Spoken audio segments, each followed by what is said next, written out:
Okay. Hi everyone. I'm back. We're playing the new chapter for Zenless Zero, which I do stream it, but unfortunately I can't this time because my internet is still being a butt. It's still being an ass.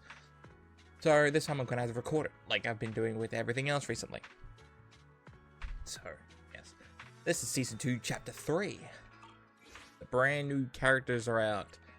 And unfortunately, I usually start this off and I'm already playing the brand new character. But, yeah, I have Hugo because I kinda, unfortunately, have admitted to myself, out of all the agents... Bear witness to the noble principles of the Timefield family. That is a long-ass intro. Is that I don't really play as everyone else. I mainly just stick with these group of characters that are favorited. And I don't really play as anyone else. So maybe I get to save a bit of money, but who knows? You know, I really like your scent. Okay, that's weird.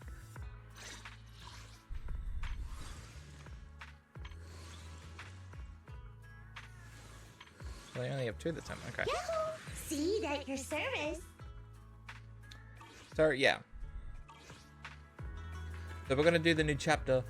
And yes, I am going to be looking up because I have to raise my monitor to actually read what's going on. That, and eventually I will be doing the new character episode for Seed. Belle is looking over a message from someone. Face turned serious. The kind of look that says, "Here comes another tough job. Your proxy instincts are telling you to turn and walk away." Hey, wait, it's perfect timing. Talk about bad timing. The mayor has sent a message earlier saying, "Give me a call when you siblings are together." An official message from the mayor usually means something big is about to happen. Should we contact him right away? Simulated signals from city administration search through the encrypted line. After a few seconds of whispering, white noise, a familiar image and a voice emerges from the audio. Hey kids, I trust you've been well. Yeah. The miasma shrouding Lemnian Hollow still hasn't cleared. And since Wi-Fi Peninsula is also a major production area for porcelain ore, I imagine the air quality there isn't so great. Auto, yeah. Compared to the... No. Isn't the spreading miasma more worrying than the air quality itself? Do you have any plans to address it, Mr. Mayor? A close attendant friend of mine once told me that, as a senior, it's more friendly to start with some pleasantries before diving into the main topic. But enough small talk. I'm calling about the continued threat of the miasma and the dangers still posed by the Exaltists. Miasma is a natural byproduct within the Hollows, a unique form of ether that causes more severe corruption effects than ordinary ether, producing even more powerful ethereals and sacrifices. That's nothing new to you two, Phaethon, but the miasma raging within Lemnian Hollow has far exceeded what natural seepage could produce. It's all because of the Exaltists. They've been using miasma to research and create sacrifices. And now miasma is spreading rampantly within the Hollow. That's right. From thwarting the Exaltists' plan to seize control of Wi-Fi Peninsula to dismantling Porcelumex, everything you've done has surely dealt a major blow to the Exaltists' influence in the region. But the Exaltist actions are still harming the people of Wi-Fi Peninsula, and the miasma in Lemnian Hollow shows no sign of letting up. Which brings me to the reason I'm troubling you both this time. The opportunity to root out that evil once and for all has finally arrived. Really? Porcelumex's co-chief executive officer Ferox secretly allied with the Exaltists to carry out unlawful hollow experiments, seriously endangering the safety and interests of Wi-Fi Peninsula's citizens and businesses. I'll spare you all the official jargon, but in short, Porcelumex's influence and control over Wi-Fi Peninsula have been significantly restricted. But investigations and operations by the city government in Wi-Fi Peninsula are still being hindered because another major player has rolled in. A Defense Force unit, led by Major General Lorenz, has been deployed to Waifei Peninsula over the past few days, imposing temporary military control to investigate Porcelumex and contain the Exaltist threat. Okay. The Defense Force wasn't involved with the issues in Waifei Peninsula before, so why'd they show up now? Waifei Peninsula is a key porcelain production area, after all, and has always been a highly contested prize amongst the city's various official powers. Besides protecting the city, everyone is eager to claim a bigger share of the wealth and influence it provides. Major General Lorenz is no easygoing man. Ruthless would be the mildest way to describe him when it comes to achieving his goals. According to my sources, he has a close personal relationship with Porcelumex's other co-chief executive officer, Lucro, and the two often work together. With Ferox's downfall, Lucro secured Lorenz's support by offering him a share of Waifei Peninsula's interests. Having the backing of a Defense Force Major General would greatly benefit his dealings within TOPS. Sounds like a power game between TOPS and the Defense Force. But where exactly is this opportunity to take out the Exaltist remnants? According to the action plan the Defense Force submitted to the city, eradicate the Exaltists sits at the top of their agenda. That's also their most legitimate reason for deploying to Waifei Peninsula. Of course, I don't believe Lorenz is only there to dutifully protect the city, but with Porcelumex and the Defense Force already muddying the waters, a heavy-handed move by the municipal government could turn the conflict into a turf war over interests. I won't pretend I'm above it all, but I do believe that protecting the citizens' safety is more important than short-term gains. That's why neither the city government nor Yunquay Summit can act directly this time. But for you, Phaethon... Yes, Phaethon, a legend among proxies, an outlaw of the underground, the last disciple of a secret research institute, Mayor Mayflower's wondrous right hand, the one who saved the Void Hunter from the brink of collapse. It's my time to shine again, right? To be honest, I won't need all those people helping me. But you're right. It's time for the protagonist to take the stage. I spotted the name Obel Squad on the Defense Force's unit roster. I've heard of their past exploits, and some of their members have had both professional and personal dealings with you. I believe they could be a trustworthy source of support. Their commanding officer this time is Miss Isolde, who worked with you during the investigation into the Exaltists and Porcelumex. I assume you're already well acquainted with her. So, we'll be taking part in the operation against the Exaltists as proxies working with the Defense Force? Exactly. But the title proxy won't fly in the Defense Force's operational report. You'll be introduced as Special Holotech Advisors and the Mayor's Special Envoy for Military Operations during your visit with the Defense Force. Sorry, official organizations do love to make up long and difficult-to-remember titles, but sometimes those titles can come in handy. Though I have to say, the ones you came up with a moment ago did sound a lot cooler. Cooler. By the way, we came across a few scattered clues about our teacher in the last mission, but we still didn't make any real headway. There's still no solid intel on Miss Carol Arna, but within the limits permitted by the Defense Force, you're still free to pursue her whereabouts as you see fit. I've already informed the Defense Force and Miss Isolde in advance. The specific plans and arrangements will be up to you two to discuss with Isolde and Obel Squad. Well, I have official duties to attend to, and you both have an important mission ahead, so let's keep it brief. Once again, I wish you the best of luck. Taking down the Exaltus, the Defense Force. Looks like this job won't be easy. It's like, we've kicked their ass once before. We should be fine. But hey, we get to team up with Obel Squad again. Soldier 11 and Trigger. We'll be happy to see you too, right? Right? Of course. Of course. A couple of new cross paths with before. Yes. Seed as well. Oh. But before heading out, maybe we should let Yishun Shifu and the others know. Yeah. Oh yeah, I'm Huger.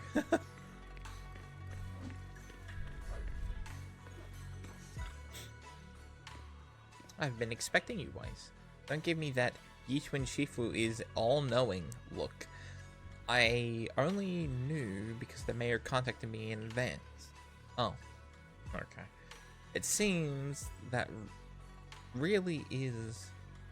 Wait, what? It seems that really is why you're here. Yinghui Summit is on good terms with the mayor, so we can't get directly involved in the Defense Force's affairs. Which means I have no choice but to send my talented students. Leave it to your disciples.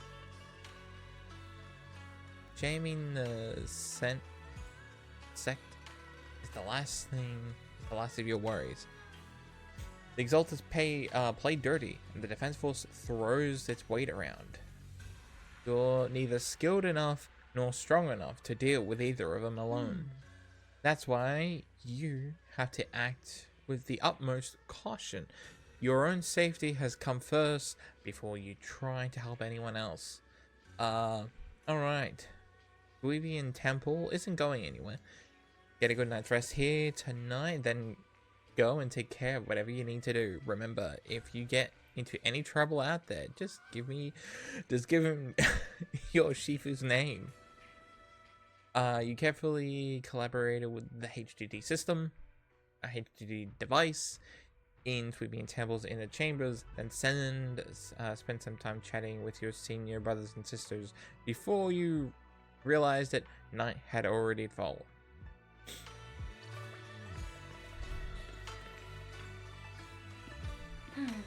The Defense Force sent word. We're meeting up with Obel Squad tomorrow morning. The coordinates are the Lumian Hollow. We're meeting in the Hollow. That's right, the Defense Force wants us to link up with Obel Squad during the operation. Afterwards, we'll return to their base together. Oh, no location? Supposedly, it meant to help us work more smoothly with Obel Squad. And to test our capabilities as the mayor's special envoys. I've spent the whole afternoon tuning the HDD device. It's pretty much done. You should take it easy and rest up for tomorrow's operation. Let's go, baby! Chapter 3. Don't go gentle into the good night. Into that good night. In a dream made of an electric impulse and signals Magnus' memory. Oh, Magnus! Right, doesn't she have like nightmares or something? That's what I get. Hit city center out of nowhere. Without support from the Obsidian Division, they won't hold for long. I knew you couldn't count on Helios's warning systems. Doesn't matter. We've seen worse, haven't we? The track we're guarding this time is a key route for evacuating civilians and transporting aid. This is our last line of defense. The civilians are right behind us. We must hold the line. Magus, you're late today? You never miss Captain's pep talk. Let me guess. You were off doing last-minute gear checks for us. Still, they've got a point. Tardiness is unacceptable, soldier. She shot her with the Obsidian Denny Division. gun. Agamemnon Squad assembled. Obsidian Division, Agamemnon Squad, requesting backup. Obsidian Division, Agamemnon Squad, requesting backup. Oh god. Fall back, Orpheus. Fall back. No. No. We have to kill it. Whatever it takes. Get back. I'm from Yunhui Summit. We'll hold the line from here. You can fall back now, comrades. Everyone, we can still save them. And That the was, civilians, they're right behind us. Yishun's We can't sister. back down. We cannot fall back. So, is this the end? Revenge. Against what? The Hollow? against everything. I've already lost everything. So the tail... Captain Magus? Wait, so the tail is a person? That got horribly injured and then got turned... I mean, that's gotta suck, right? Wait, that's gotta suck. You're a human being. You get horribly injured, and then they turn you into a construct. They turn you into a gun that looks like the... I can't remember his name, but it's the Power Ranger from Time Force. The Quantum Ranger, that's who it was. The guy that voices Virgil. He looked like the gun from that looks like the gun from this. And then you just get attached to someone's ass. Like, how would that... Like, you get turned into a gun, and then you get stuck to someone's ass as just a tail. It's like, that's a way to go, isn't it? Nagus. Nagus, were you dreaming again? I would not like having my own tail have its own sort of consciousness, man. I would not like that at all. Intelligent constructs don't dream. It was just leftover cache fragments tucked away deep in my memory module. So, were you dreaming about the past again? It's a good thing you gave up your studies at the Meta School to enlist, Orphe. What can I say? My brain can be a bit slow at times. Anyway, Magus, you talk in your sleep all the time. I don't sleep. It's a self-diagnostic mode. And I've told you before, use my proper title while on duty, and stop eavesdropping on me. Yes, Captain Magus! I swear, I'll never listen to you sleep talking again. That's not fair. That's out of her control. You're literally attached to her back. You're literally attached to... Like, she cannot listen to what you're saying. You're literally in ears. You're literally attached to her. That's kind of bullshit. But given how you're always right behind me... Exactly! It's kind of hard not to overhear. Exactly. You're literally attached to her back. It's not sleep talking. It's echoes of residual signals from the vocal module during self-diagnostic mode. Yes, Captain Magus. I swear I'll never eavesdrop on your, whatever that was during self-diagnostic mode again. Still, it's strange. I actually overslept today. I mean, my self-diagnostic ran longer than expected. It feels like some kind of bad omen. Are intelligent constructs superstitious too? Well, I am just like you. An idiot who dropped out of school to join the military. Superstition is the only knowledge I've got that I can actually rely on. Enough breakfast chit-chat. Time to get ready for this morning's operational briefing, Orphe. Yes, Captain Magus.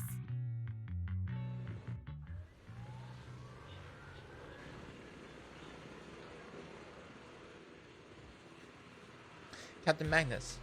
Squad member Orphe. I've been waiting for you here. I've been waiting. You left the sniper to wait here all alone?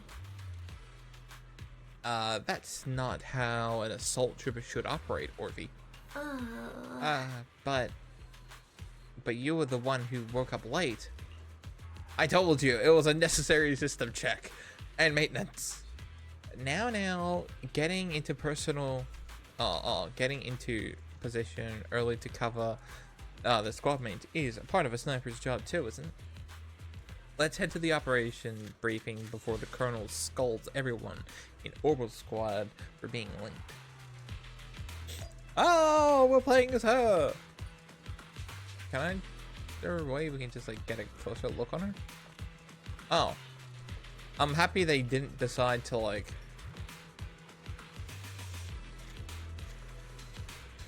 I gotta admit, this is such a cool design. I do kind of feel like with some people, because like when you watch her in the trailer for season 2, she looks like really confident and cool. I mean, she still looks cool, but like very serious demeanor, but now you play as her and she's kind of just like, all the seriousness is in the tail and she's just kind of goofy a little bit. Still, I would not like having a gun for a tail, man. I mean, it will be cool, but I wouldn't like it having a consciousness.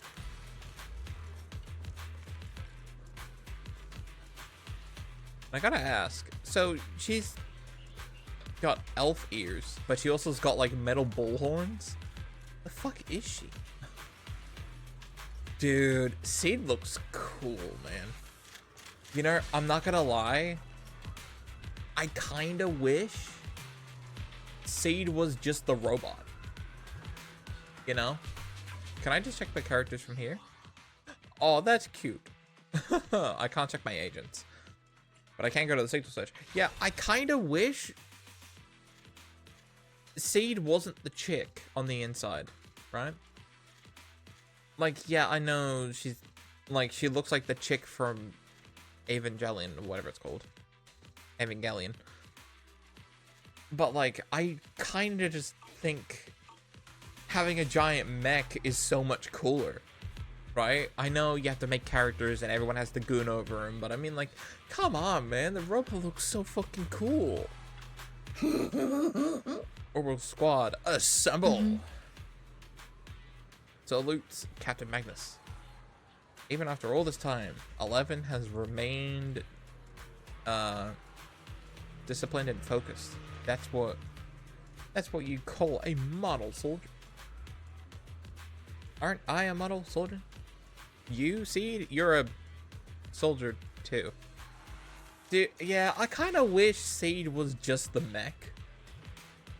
And you could just play as the mech, like, in the overworld, right? Because, I mean, you get to play as, like, the bears, right? Like, Ben's a big giant bear, as well as the panda guy, who I can never remember his name, right? From Yinquin Summit. So you can play as the big characters. Why couldn't we just have Seed as just a character, as a mech? I mean, we play as Billy, and he's an android with a somewhat of a consciousness. You know? So, I kind of wish Seed wasn't the little cute anime girl on the inside.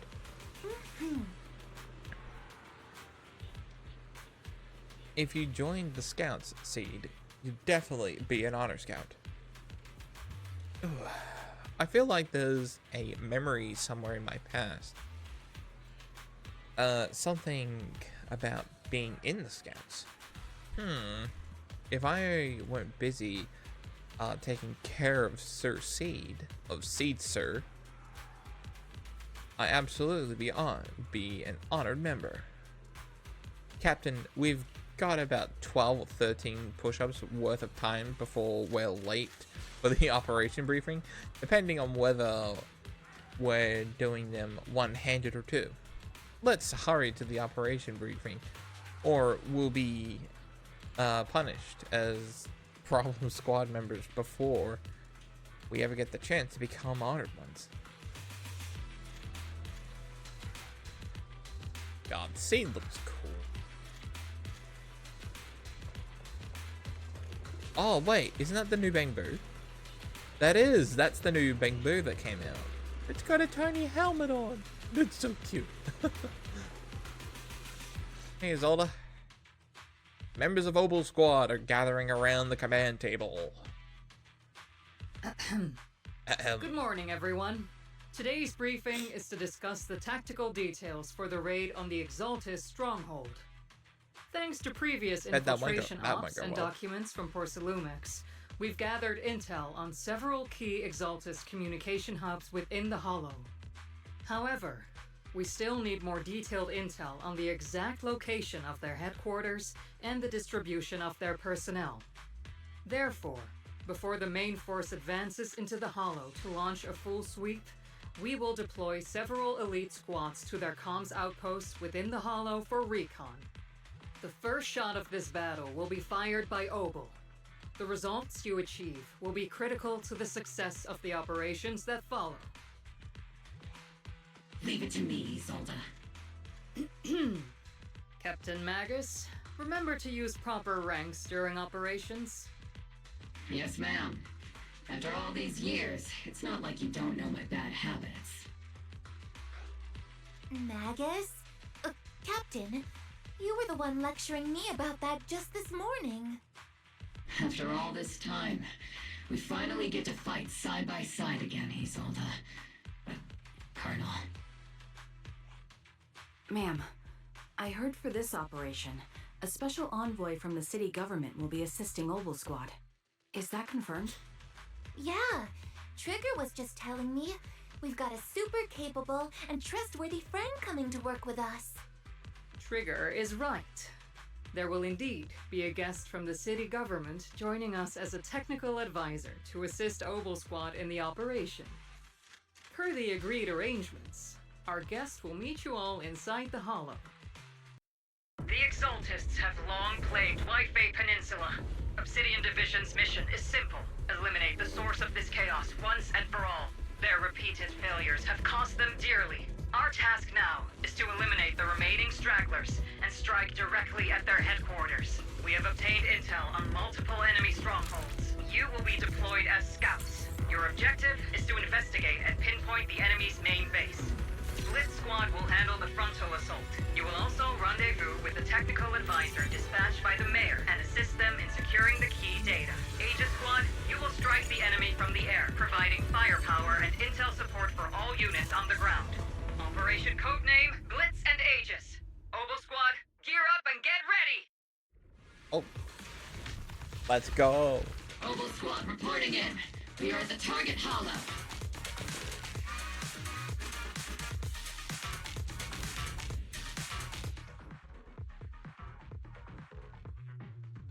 Alright, well, Squad in position. Aegis Squad, report your position. Do you copy? Copy, Captain Magus. Agent reporting in. We're en route with the chopper. ETA 20 minutes. Landing at Blitz Squad 3 o'clock. Primary objective, rendezvous with the mayor's envoy.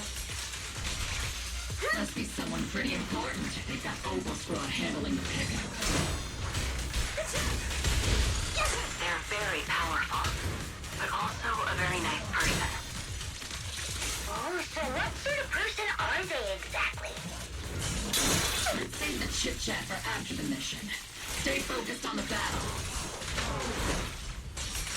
The envoy and escort team are inside the building up ahead. What? By the way, why are we meeting inside the Hollow? Captain Magus is all about action. She prefers getting to know our partners in live combat scenarios rather than listening to someone introduce them.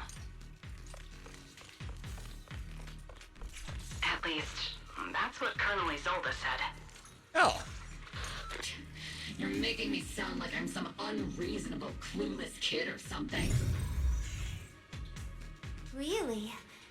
I just hope the captain doesn't end up chewing out the envoy later.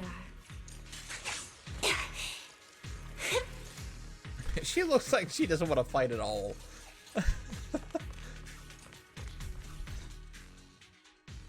We've successfully rendezvoused with the target. Now, let me take a look at Colonel Isolde's intel report. Captain Magus, this is the Special Hollow Technology Consultant, the Mayor's Special Envoy for Military Operations, as well as the... Wait, didn't Isolde say there was only one target?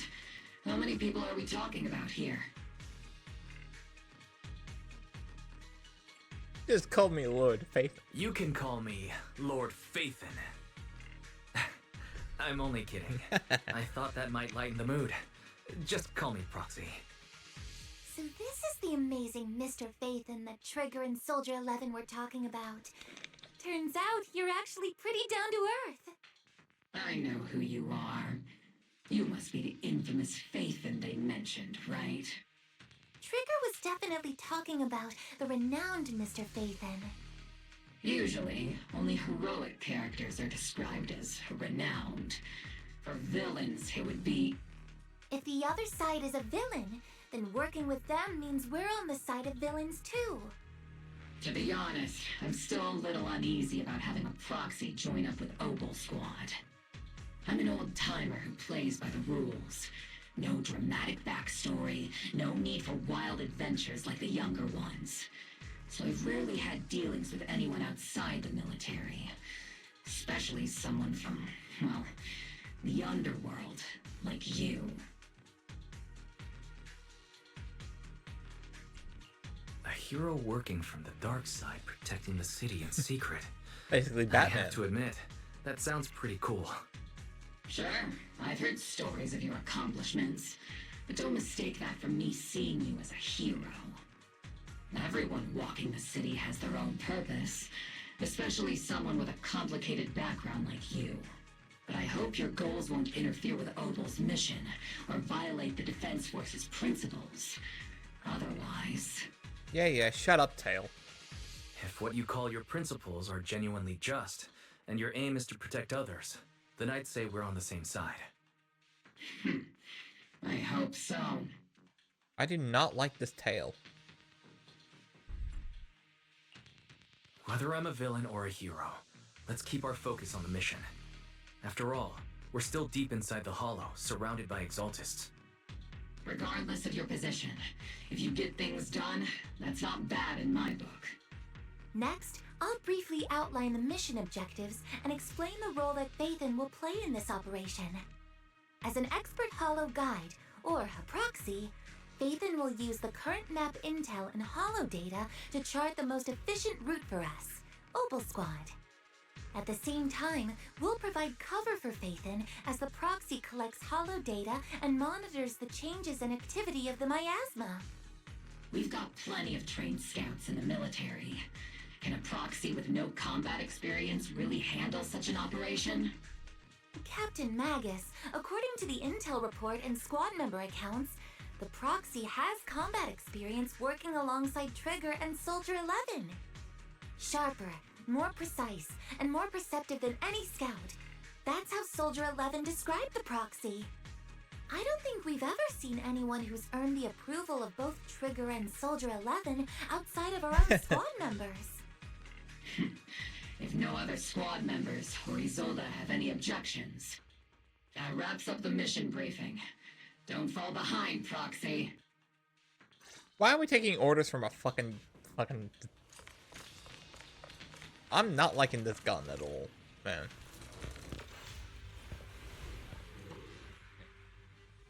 There are more enemies than we expected. Agent Squad, report your status! Agent Squad, come in! Keep your balance, Dorothy! Oh no! Still no response. Electromagnetic interference is pretty common in Hollows. The enemy reinforcements just keep coming! Lit Squad is pinned down! Agent Squad, do you copy? Enemy reinforcements spotted to the northwest! Agent Squad! Speed and the others should be okay, right? The fastest way to restore comms is to disable the nearby jamming devices. Feels like the miasma around us is getting thicker. Ether activity is rising around us. Keep an eye out for stronger enemies.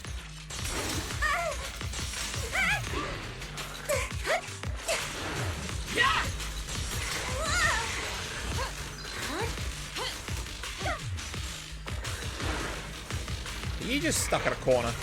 Oh no, you know.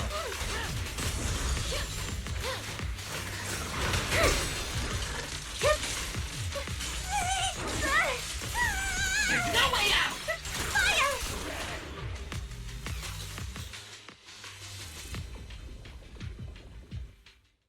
Sorry if it's too loud. I don't really know what to put it on. We're circling right above the enemy, Captain. Searching for the mission target. Oh. See, that annoys me. I'm going like, you come in on this really cool mech and you get turned into an enemy going a fucking Stegway, and it's just like, why? Like, come on, man. Just let me play as the fucking cool robot. Aegis Squad has reached the LZ. Root Squad, do you copy? Comms seem to be jammed. Is Seed Senior's comm system still working? No, the speaker's all buzzy with static. Let's clear the nearby enemies first, then regroup with the captain ASAP. I wonder if the proxy, the envoy and the captain have met up safely.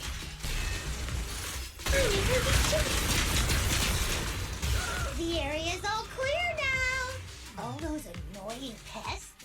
Good riddance. Come in, Blitz Squad. Do you copy? Found the jammer switch. I'll turn it off.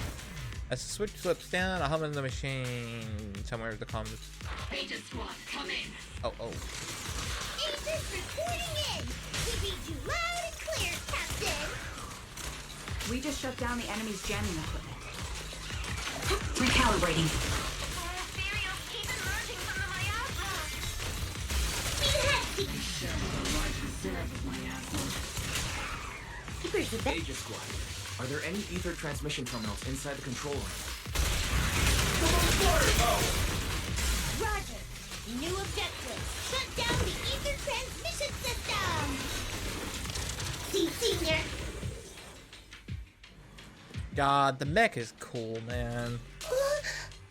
It's a switch linked to an ether transmission device. A successful decryption signal flashes from Seed's SIRS data port. Okay, that's gonna be. And the once turbulent ether in the transmission system grows still. Remote support. In position.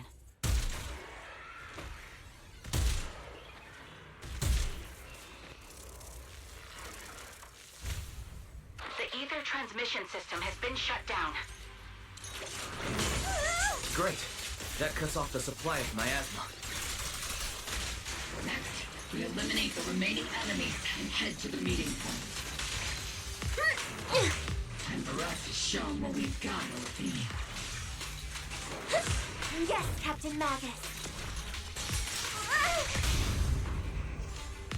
Blitz Squad has finished clearing out the remaining enemies. Roger. Aegis Squad has successfully... Those things look like coffins. They're kind of creepy. What's a coffin? It's a thing where people are laid to rest. You're in the military, you don't know what a coffin is? Seriously? This is an ether research device built by Porcelumix. Yeah, Alice called it an Obscura. Huh? Obscura. That was in the report we handed over to Commander Isolde. Are they just regular ether research equipment? Are these just regular? Yeah. I doubt it's that simple. Anything tied to the Exaltus is bound to be suspicious. I felt something ominous, too. You two saying the Defense Force has some information on it? You'll get the intel when you need to know. For now, let's keep moving. Well, I need to know. What a different person to work with. Yeah. Don't be discouraged, Mr. Special Envoy. I've been around the captain for a while and still think, keep moving, that I should probably cut my fucking tail off because I'm not liking Magnus at all.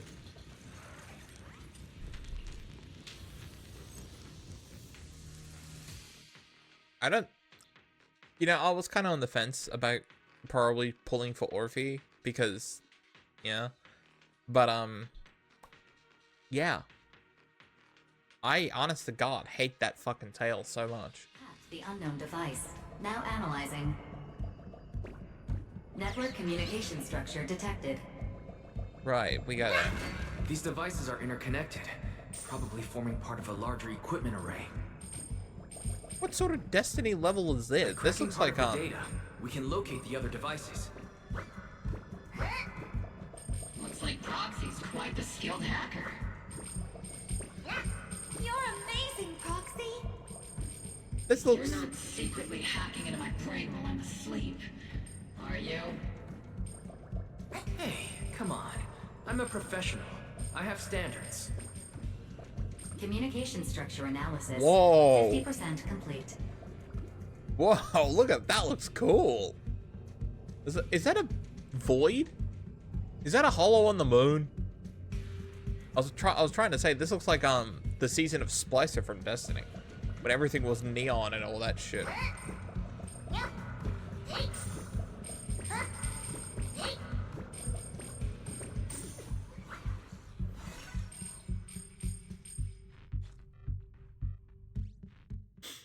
But yeah, I don't think I'll get Orphe because I'm not sure if I like the way she plays, and I don't like that fucking tail gun, man.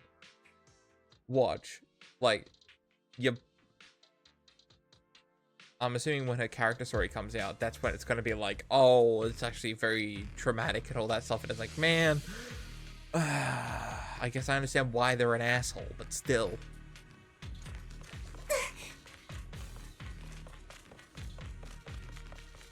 Those are ether reactors made by Porcelumex. To be honest, they look pretty ominous. Porcelumex? That's the company working with the Exaltists, right? Yep. These obstacles are blocking Aegis' squad's path to our rendezvous point. Let's clear them while we wait for him. Yes, Captain Magus.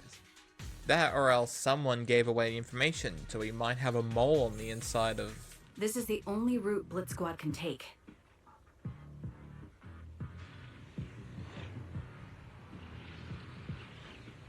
The mission went without a hitch. Great work, everyone.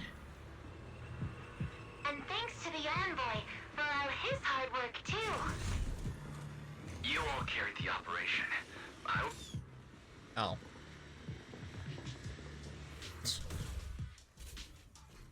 God.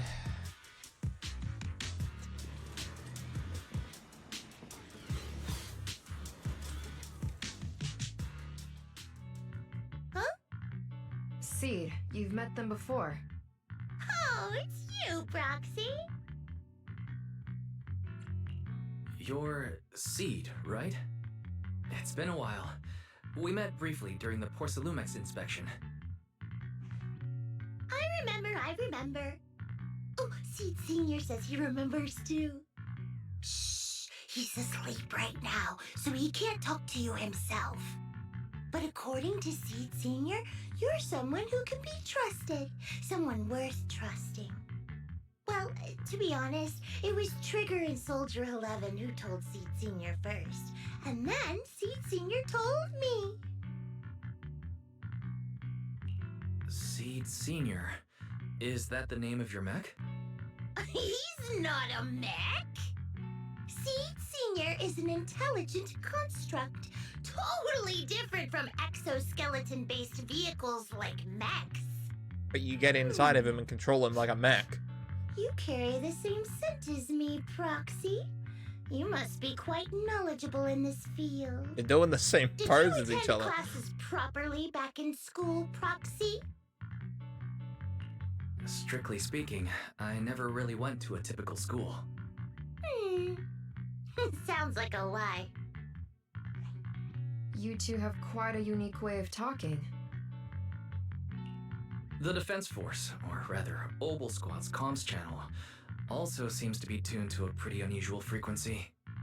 Birds of a feather flock together, as they say. The Proxy wasn't complimenting us, Soldier 11. You dummy. Being able to tune into both Seeds and Soldier 11's wavelength at the same time, I have to say, you really are something special. Wavelength? Are Seed and Soldier 11 intelligent constructs too? Still, winning over these girls might be easy, but as the commanding officer, I have to assess you with the utmost caution. Oh my god. All right, everyone, that's enough chit-chat. Let's not forget, we're still in the middle of a battlefield here. Although we've tracked down the Exaltists' communication outpost, it seems all that's left are supplies they didn't have time to evacuate with. We came up empty on both the location of the Exaltist's main base and the research data you were looking for, Proxy. The most efficient way to move such a large amount of supplies in a short time would be through spatial fissures. The Exaltists have been operating in Lemnian Hollow for a long time. They must have access to fissure coordinates unknown to the Defense Force. But no one knows the labyrinths of hollows better than Phaethon. Phaethon's scales are like magic. Sounds way more impressive than a carrot. Sounds pretty mysterious. Anyway, you're confident you can catch up with them, right? I got this.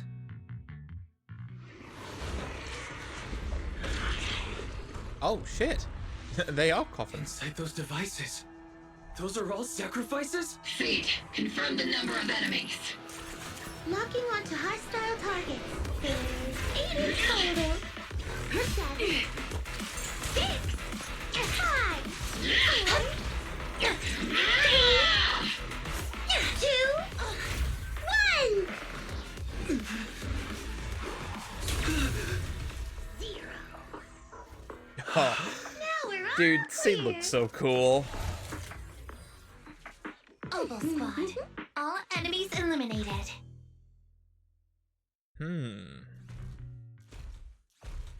Amid the furious storms of a heavy machinery and trills, historical screams, Seed brings... Oh. The rambling old man is a little Seed's trophy. The final sacrifice is about to begin. How can swirling dust compete with a blazing fire? Unhinged is definitely the correct Do all name. the Exaltists talk like this? It's really hard to understand. Yeah, they're all batshit insane. Seed, make him shut up. Foolish unbelievers! Hey, Seed Senior. You've got to be careful with how you treat prisoners. They've done more than enough harm. Being gentle isn't I mean, they don't exactly need their a arms and priority. legs, so I mean, you can take that off them. What sets these Exaltists apart from typical villains is their fanatical devotion to the Creator, which often drives them to act unpredictably. Even if they act in the shadows without rhyme or reason, the miasma remains essential to them. If we follow that trail, it could very well be the weakness that brings them down. These so-called fanatics are nothing more than villains who treat ether as a deadly poison corrupting new Eridu, aiding and abetting its destruction. Let's see if they stay so devoted when confronted with 50 caliber high explosive rounds and military-grade high-energy lasers! Calm down, Captain Magus. As vile as the Exaltists are, not every member is guilty. Many innocent civilians were deceived into joining. In other words, not every Exaltist member deserves to be met with 50 caliber high explosive rounds and military-grade high-energy lasers. We've hardly caught anyone yet, and you're already defending them? I know how to throw around grand quotes too. Like no snowflake in an avalanche ever feels responsible. You're awfully sympathetic towards these scumbags. Perhaps because you're one of them? Enough! Captain Magus, I'm pretty sure your remarks have already exceeded the boundaries set by Commander Isolde's temporary protocol for addressing Phaethon. Specifically, the section designated for Magus. Huh. Huh? How come no one told me about it? Because you're an asshole. Don't speak harshly to your squad mates, and don't say anything that kills morale.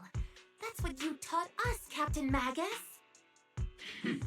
I don't consider them a comrade. At least not yet. Yeah, says the ass laser. Whether we're allies who can rely on each other or simply partners with our own suspicions, let's stick to our duties, Captain Magus. Wouldn't have it any other way, Phaethon.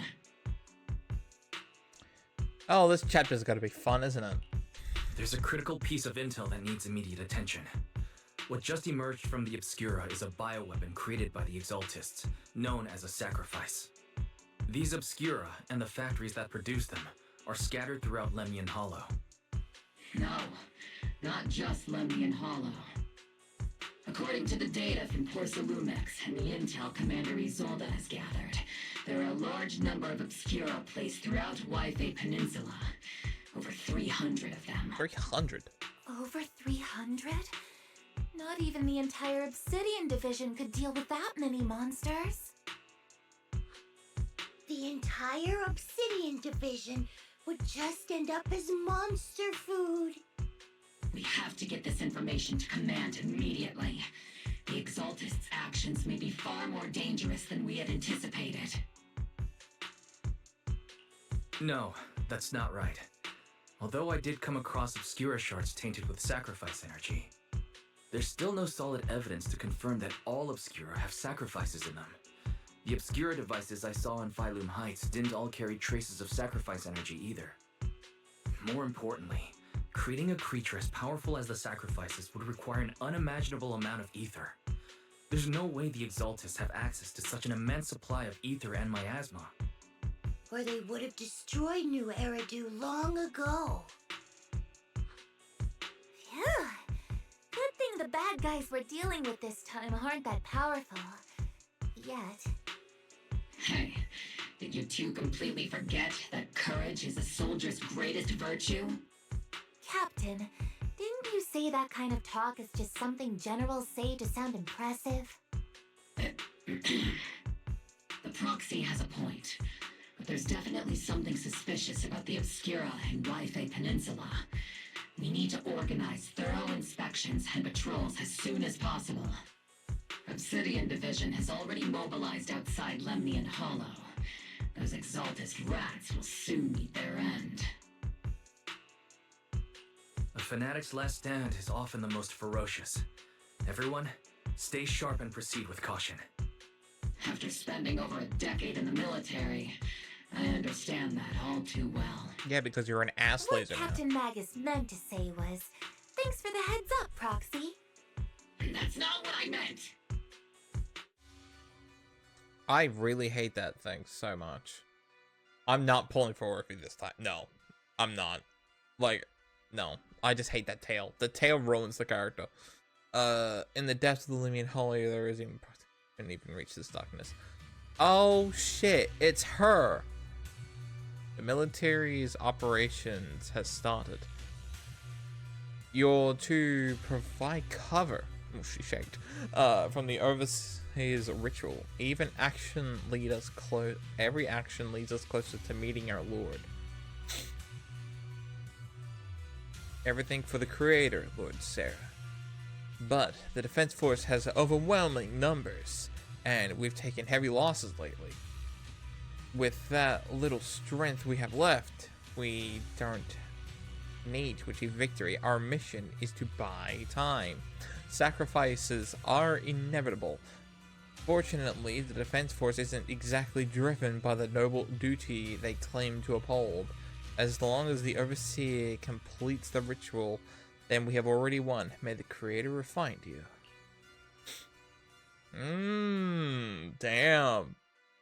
Right, because Sarah's been around pulling strings, right? She created she made that drug that turned the police officer guy into, like, the big giant white hand that Miyabi killed at the end of season 1. And then she kind of just disappeared for a little bit. So, yeah, she kind of just disappeared, but she's back now. The Obsidian Division has temporarily taken over the Seagaze Road as our base of operation. This is a pretty shit base. It's just a highway. This will be our staging area for the upcoming mission. But there seems to be way more people at the base today. Probably some sort of operation being coordinated. Anyway, let's report back to Isolde first. Hey. I wish that you were just a mech. I really do.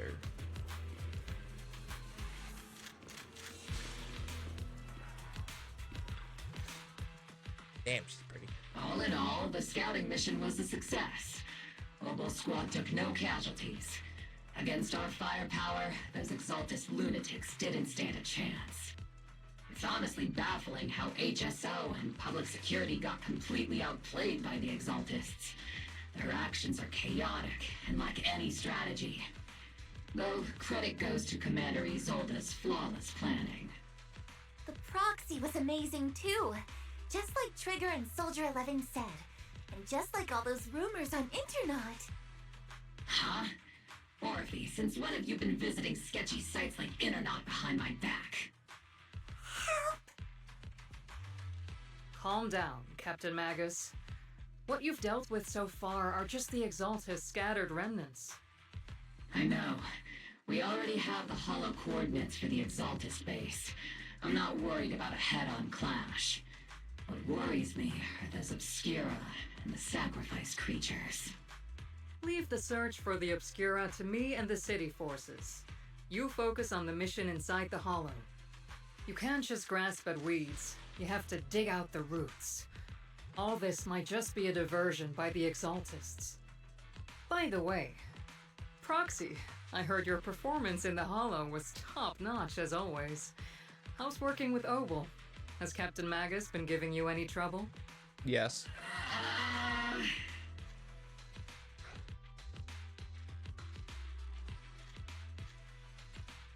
I wish that was just like yes. I'll have to think about that. I do remember Captain Magus saying that Phaethon is a villain who should be dealt with using 50 caliber high explosive rounds and military grade high energy lasers. Don't go taking things out of context to make me look like the bad guy. I'm a straight shooter. Got it. Looks like the temporary protocol for addressing Phaethon doesn't really hold much sway over Captain Magus. It's all because I wasn't decisive enough. Please don't punish Captain Magus.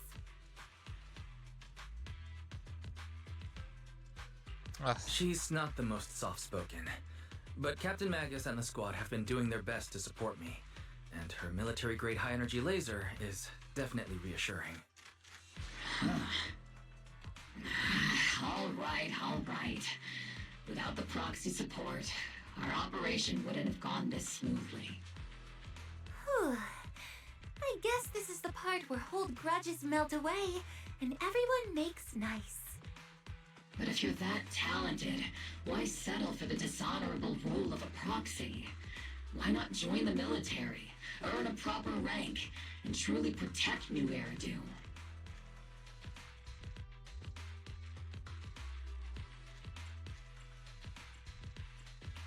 What's so dishonorable about it? The work we do in the shadows brings us closer to the light than many of those who stand in it. You're being a little harsh today, Captain. Proxy, how many unqualified civilians have you led straight into danger within the Hollows? And how many shady Hollow Raiders have you guided to dirty money?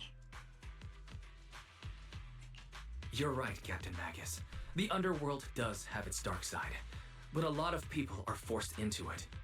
They have to avoid the light and just try to survive in the shadows. And this grand, respectable world you speak of, is it really filled with nothing but righteous heroes? Is your defense force really so perfect? Every single person? You...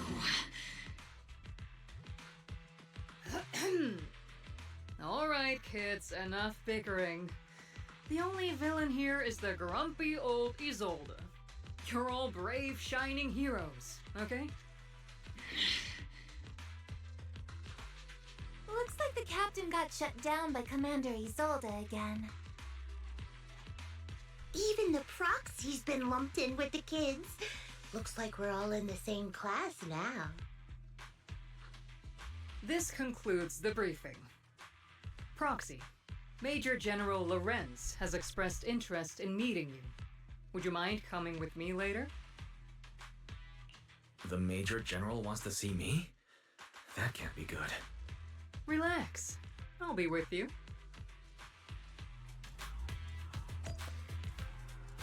I really hate that fucking tail, man. John, sir, the Major General's guest has arrived. Please follow me, you two. The Major General's tent is just beyond this tunnel. You follow the Agent's led. I'm not pronouncing that correctly. And head with the soldier into the Major General's tent, to the other side of the tunnel. Sir, your guests have arrived. Sir. Colonel Isolde. Oh. I heard that, Oval Squad has already obtained the coordinates of the Exaltist headquarters. Look at this man. He's 100% gonna be the bad guy at the end of this. He looks just fucking evil. That's correct, sir. The recon operation was a success. However, we also discovered something unexpected. There are numerous ether reactors installed around Wi-Fi Peninsula, known as Obscura, which may pose a significant threat. You can handle the specifics with your squad. You know I've always counted on you. Just make sure I get results. Yes, sir. Among all the mediocrity in the Obsidian Division, Isolde, you're the one who truly stands out. I'm really glad I found you back then. Someone like you shouldn't be stuck on the front lines. I'm pragmatic, but I always make sure my subordinates are treated fairly. This is a big opportunity, but I went to great lengths to get troops into Wi-Fi Peninsula. So this mission is one we cannot afford to fail. Yes, sir. Ah, I seem to have forgotten about our guest. Isolde, the person beside you. This is the officially appointed Hollow Technical Advisor and the Mayor's Special Envoy for Military Operation, Wise. Welcome to Wi-Fi Peninsula, Ambassador Wise. I've been in Wi-Fi Peninsula for a while now. Honestly, it's more appropriate for me and Swabian Temple to be the ones welcoming the Defense Force. Swabian Temple? Ah, Yunquay Summit. Pardon my memory, I nearly forgot our guest works directly under Mayor Mayflower.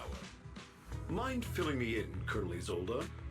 Why is one of the Mayor's personal agents, an infamous proxy, getting involved in Defense Force business? Wise was appointed by the city as a technical advisor and envoy for Mayor Mayflower, sir. He's here to assist and oversee the Defense Force's operation. Assist, huh? If the High Preceptor of Yunquay Summit had shown up in person, perhaps I'd consider that worthy. And as for the supervision, since when does Mayflower get a say in when Obsidian Division pulls the trigger? Sir, Wise is only here to assist Oval Squad. This has nothing to do with the main force's operations or command. All part of the agreement to keep the City Council from meddling with our military affairs in Wi-Fi Peninsula, which, I imagine, suits you just fine. Of course. Your arrangements are always right on point, Colonel. This whole operation is running smoothly, thanks to you. Well then, since you're the Hollow experts and personally by the Mayor, it's only right that I give you a proper welcome. Unfortunately, military secrecy is of utmost importance, so I'm afraid I can't escort Wise to the more refined venues in the city for a proper celebration, at least for now. Colonel Isolde, until this operation is over, all of Wise's external communications and movements beyond Phylum Heights must be temporarily restricted. That's a very unique way to treat a guest. Major General, the Mayor and Yunquay Summit might not be too happy about that. That's an order, Colonel. Yes, sir. The people from Porcelumix are still waiting for me in Phylum Heights. Something about a banquet to welcome the Defense Force to Wi-Fi Peninsula. Typical corporate parasites. Always know how to adapt and survive. I'm afraid I won't be able to personally entertain our guest, Isolde. Let's go, Mr. Ambassador. I'm really sorry, Weiss. Came here to help, and this is how you treat it. I know. Apparently, under house arrest. I can't leave the Heights, which... one, I'm not really going anywhere. And, because all my things of, you know, following my teacher and all that shit's here. And the fucking ass laser is being a pain in the ass. Funny enough. Life in the military comes with a fair short of rules and restrictions. Yeah, that's why no one wants to join it. Major General Lorenz has a decorated officer during the fall of the old capital. was a decorated officer. I don't really care. 11 years ago. And was promoted to general after its fall. After the years, he's been known for his rather overbearing conduct. And he's just a dick. I don't give a shit. I'll be dishonest to say I like his style, but working under him has definitely given me a lot of opportunities to access, allowing me to investigate the truth behind the fall of the old capital. The truth behind it. To be exact, the cause behind my squad's failure back then, Magnus has always been concerned about it. I'm getting off track, but the point is, you can count on us, whether it's Opal Squad or any of the Obsidian Division soldiers. That's no. Give you everything to protect you. After briefing you on the military operation, Isolde takes her leave. Talk about rules. Are all the Defense Force generals so unpleasant?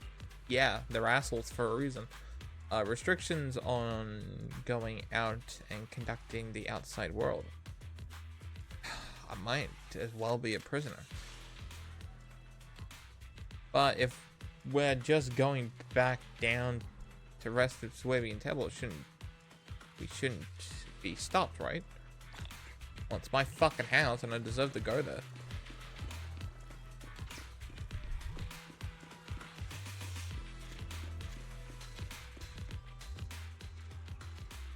But from above, you're not allowed to leave. Argue with facts and logics. I don't know who you are, but you're not arguing. Orders are orders. The argument draws the attention of several nearby soldiers. Are you okay, Weiss? Comrade Weiss is a special envoy sent by Mayor. Show some respect. The mighty Mr. Weiss gotten taken down a notch. I'm just following orders. Following orders is a soldier's duty. I understand where the soldier is coming from. I hope you understand. Crimson Gloom? What?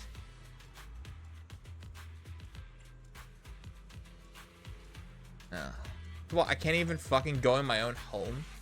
Seriously?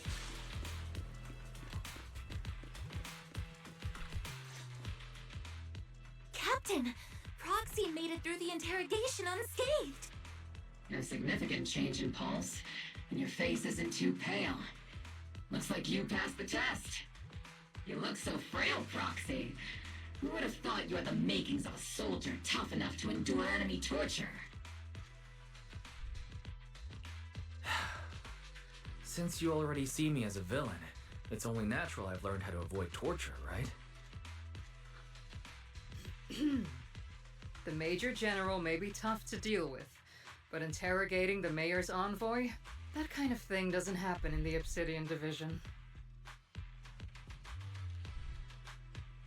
Temporarily restricting the proxy's movements and communications? What does that mean? It means we've got your precious Phaethon locked away. No way out, and no texting or calling family. That's just so... That's terrible!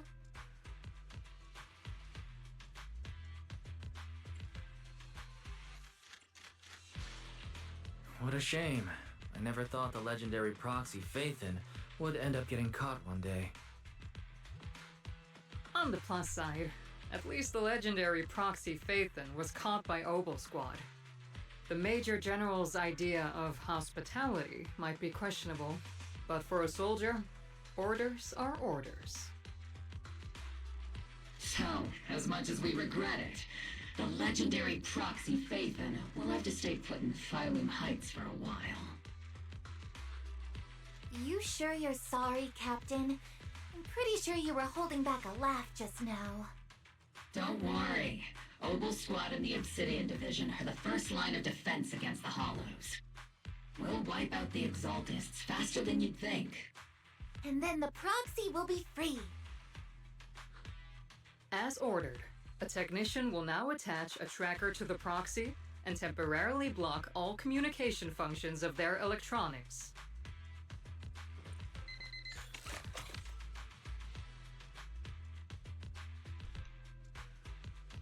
passing a tracker.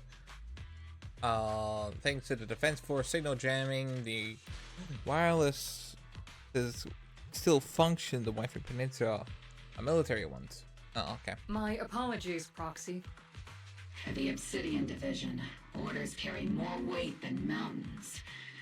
I don't like restricting someone's freedom like this. And I'm not exactly your biggest fan. But I hope you won't hold it against Isolde or the squad.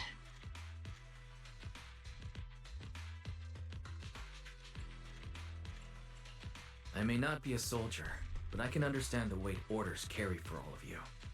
If temporarily restricting my freedom helps the operation go smoothly and keeps the people of Wi-Fi Peninsula safe, I'll gladly go along with it. I never thought you'd show such resolve, Proxy. Don't worry. I'll keep an eye on you while you're with us. Captain Magus keeping an eye on you? Just a heads up, she's not exactly the caring type. I know.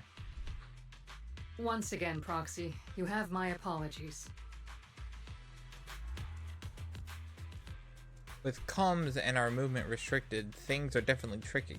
Luckily, I can still reach out to Bell and to Ferry through the HUD without the Defense Forces noticing. Get fucked.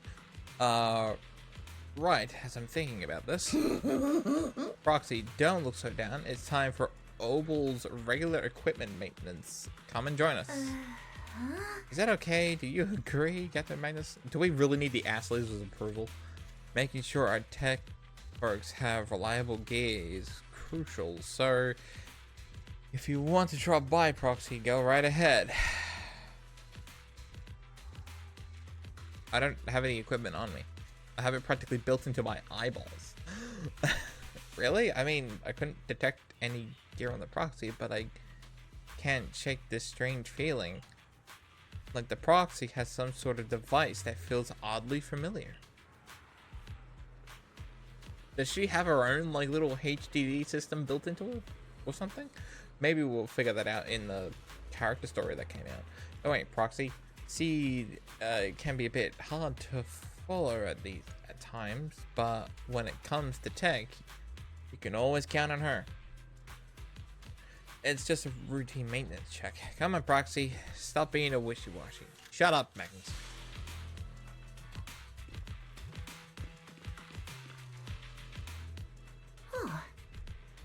Mobile squads all here. The little bamboo, that's so cute.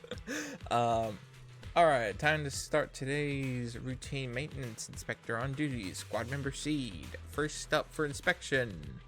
Mercenary. All the mercenaries, the bamboo. Let me take a look and see if this little Colby's got anything wrong with it. I always get nervous when C does my checkup. The antenna on the comm module seems a bit worn out. Gotta remember to get those parts replaced. If Colby can't hear me on the radio during the operation, I'm gonna kick your butt. Oh, no, don't kick the bamboo. Next up is Trigger, sniper rifle. I'm counting on you again, Seed. So wait, you get, okay. I only need one look to tell your weapons in flawless shape, just like always, Trigger. A sniper's weapon is their soul on the battlefield, after all. Boring. Now it's Orpheus and Captain Magnus' turn. Let's get this straight. You're not laying your finger on me. Too fucking bad. Calm down, Captain. Quit swinging around. Quit swinging around my tail. So wait. Your exoskeleton is in good shape overall, Orphe, but your tail shows way more wear, no doubt due to the captain's reckless fighting style. Okay, so wait, is Magnus is Orphe's tail originally part of her, like the horns are, but they just slapped the Magnus's head on the tip of the tail? Or is Magnus the entire tail? And they're all in combat. I'll try to stay in sync with Orphe's movements. No, you won't. As for Captain Magnus, you're using that nitro fuel oil again. aren't you? Nitro fuel? Seed can't stand that smell pouring out of your gun barrel. Whoa, whoa, whoa, whoa. Are you seriously attacking your captain's dental hygiene? Well, if you got bad breath, brother, you got bad breath. And finally, it's your turn, Proxy. Where should I start? Seed stares straight into the Proxy's eyes. Impossible as it seems, it almost feels like she can see right through the HDD. Oh. But that can't be possible, right? Finish the subject. Your eyes are crystal clear, Proxy. All systems good. Inspection complete. You were just looking for an excuse to stare at the Proxy's eyes. Now that everyone's finished their equipment checks, you're dismissed. Get some rest and make sure your gear service got the armory. Hey Proxy, don't forget to look after your eyes too. She knows. To confirm that the military relay is restricting your freedom and movement with Obel Squad, you return to the tent for rest. Tent offers some cover from the soldier's gaze, and resembling the connection with the HED brings a small sense of relief.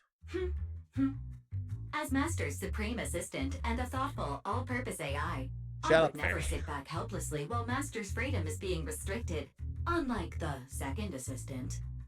Fairy, you really can't stop chasing that first assistant title, can you?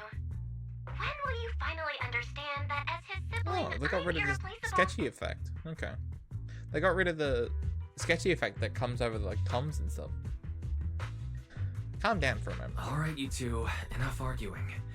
I'm just a pitiful, useless captured proxy here, while you two are elite hackers, okay? Negative. Although Master was unfortunately captured, Master remains an elite hacking expert. Save your useless sympathy, first assistant. Luckily, not even the hollows can interfere with the HDD's unique signal, so the Defense Force's jamming is barely an inconvenience. Still, I was the one who actually encoded the anti-jamming signal. Which means Wise can still reach me through the HDD, and EOS's deep dive can continue as planned. I saw some new data with my eye implants in the hollow. I need you to run some calculations. Whether or not the military's info checks out, nothing is more trustworthy than your calculations, Fairy. Affirmative. Additionally, I've made a full copy of the military intel files that EOS and Master saw. If the Defense Force comes knocking because you did something without permission, make sure they know Second Assistant and your Master had nothing to do with it. Anyway, leave the rest to me and Barry Wise, just like always. Then leave clearing out the hollow to me and Obel Squad, just like always. The Defense Force's mission is bound to be dangerous. Be careful, Wise. Bed. Ben. The bed breath you failed so far. Okay. A communication rises from the outpost beyond the tent. At Orphe and Seed's voice. Let's go check out what's happening.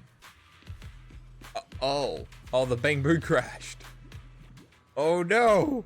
Is this a little one you brought back from the hollow?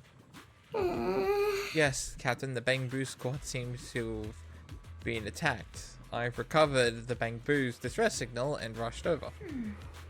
Oh, what about the soldier in that squad? They were lying. Oh, they were all lying there covered in blood. I mean, and not breathing, kind of lying there. Oh, let's pay respect. This Bang Boo probably recorded what happened when they ran into the enemy, but it was badly damaged. Do we have any technicians on base? I'm a technician. Roxy, you know how to fix Bang Boo? Please help this little guy. Okay.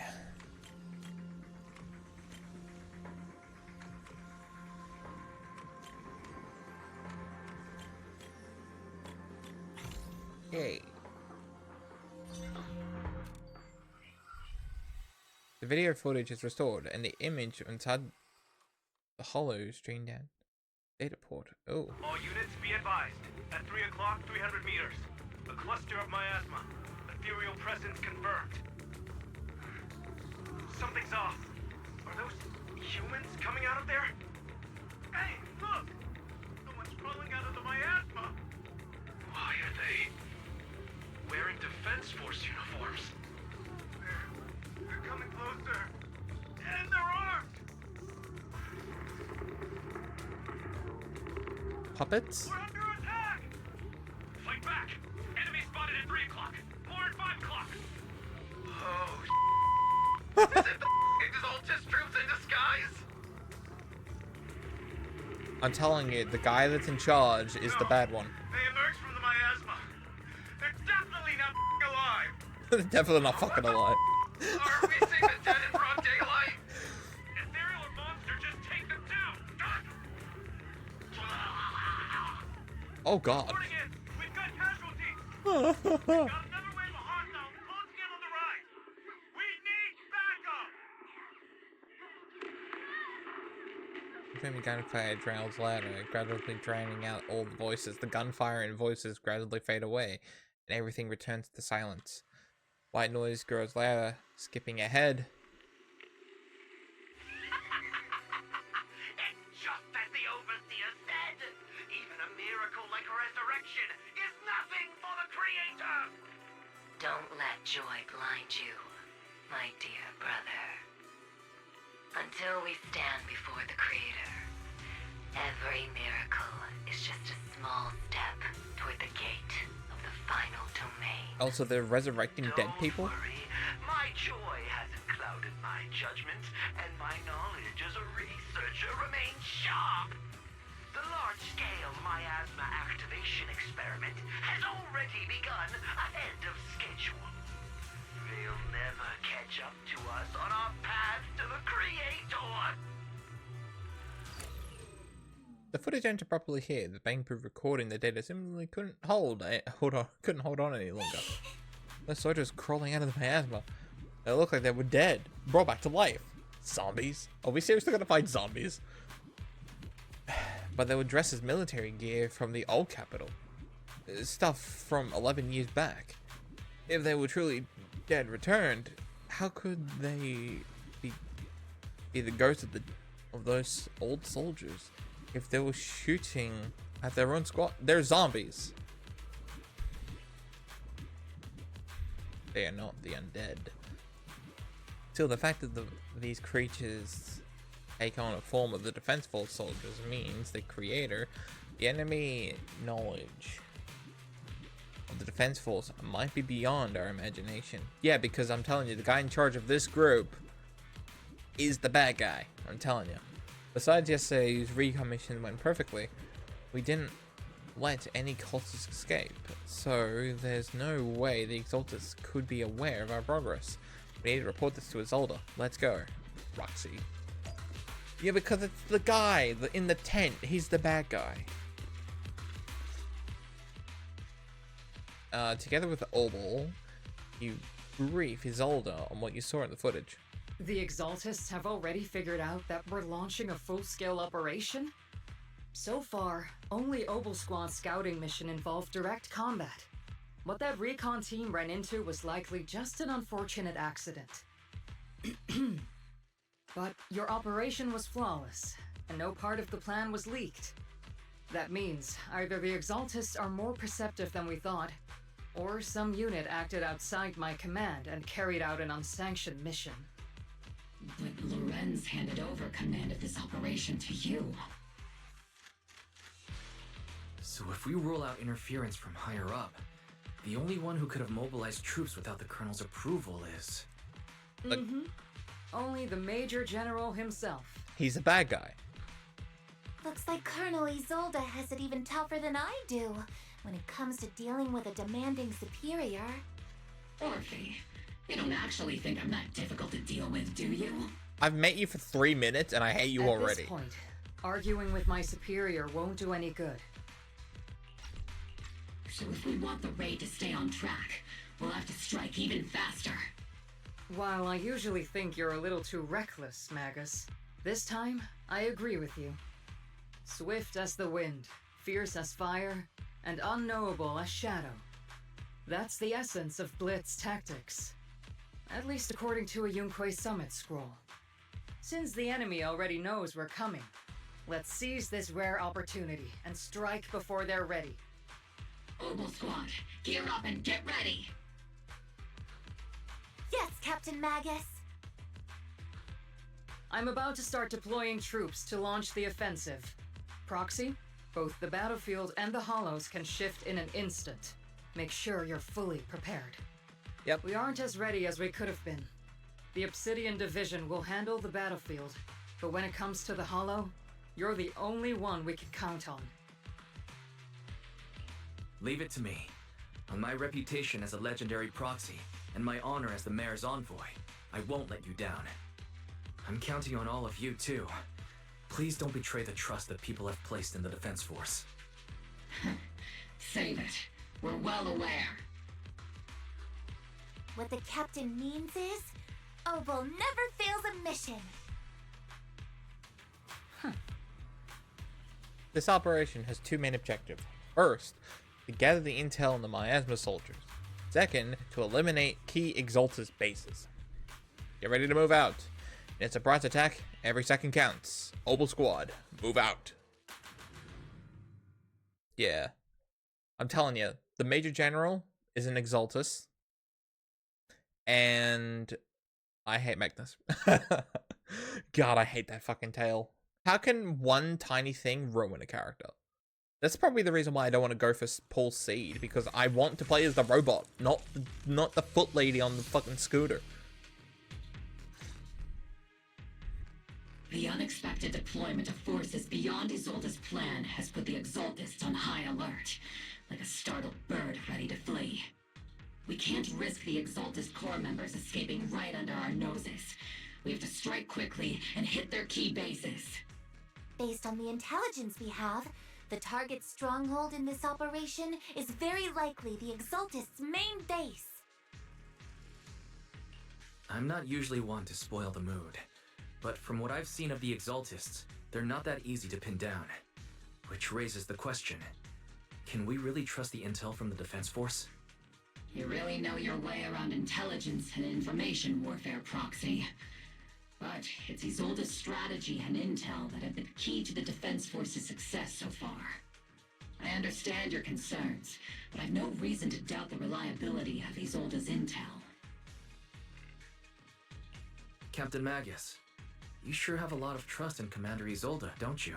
Don't try That's and bond because with the Captain gun. Magus and Commander Isolde were comrades in arms.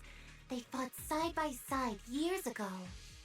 Technically, fighting side by side isn't exactly accurate. But yes, Isolde and I go way back. She's a comrade, a senior, and my commanding officer. I don't care, gun. In fact, I don't. Oboe Squad itself wouldn't exist without Isolde's support and guidance. That's If great. I can't trust Isolde, then there might not be anyone left in Obsidian Division I can trust. I understand. So please believe me. When I'm acting as your proxy, my one and only goal is to lead you all to where Why you're are we meant to trying be. to get the gun's approval? We don't care. I don't fucking care about the gun. The Defense Force people are here. Yeah. Who goes there? Petty thugs, blocking the way to the Creator. The Creator will not forgive them. Our sacrifice will pave the way for our Master's return.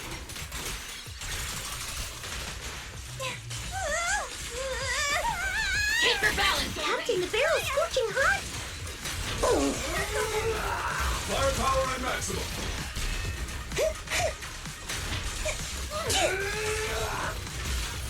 Let's treat him to that! Divine punishment. Encrypted documents detected on this device. Accessing. Answering the Overseer's call. Wrongfully killed soldiers rise from the underworld, cloaked in flames of vengeance. As for why the defensive soldiers would fight for us, the overseer was rather vague. Perhaps they too were blessed with witnessing the creative true form in the underworld. The files stored in this device are incomplete. The remaining intelligence needs to be obtained elsewhere. Wrongfully killed soldiers. But those ones emerging from the Myanmar were wearing 11-year-old uniforms and even died protecting New Eridu. These exalted scum, how dare they the honored of the fallen soldiers. Unforgivable. The approaching footsteps have everyone on guard. But then what they... Oh. Sight of allied uniforms. Okay. Which unit are you in? According to Commander Isolde's orders, aside from Obel Squad, there shouldn't be any other squads assigned to raid this base. Isolde may be the acting commander for this op, but our squad reports to Major General Lorenz. As is, yep. So, these idiots are the ones who alerted the Exaltists to our plan. And it was all under orders from the Major General? Mind your tone. The Major General sent us because he was worried you wouldn't be able to handle this alone. We're here to support the operation. Support the operation? We were just out there fighting alone as a single squad. That's right. And we really do appreciate it. Without you taking the brunt of the Exaltists' attention, we couldn't have made it to their headquarters from the flank so smoothly. We have to apologize.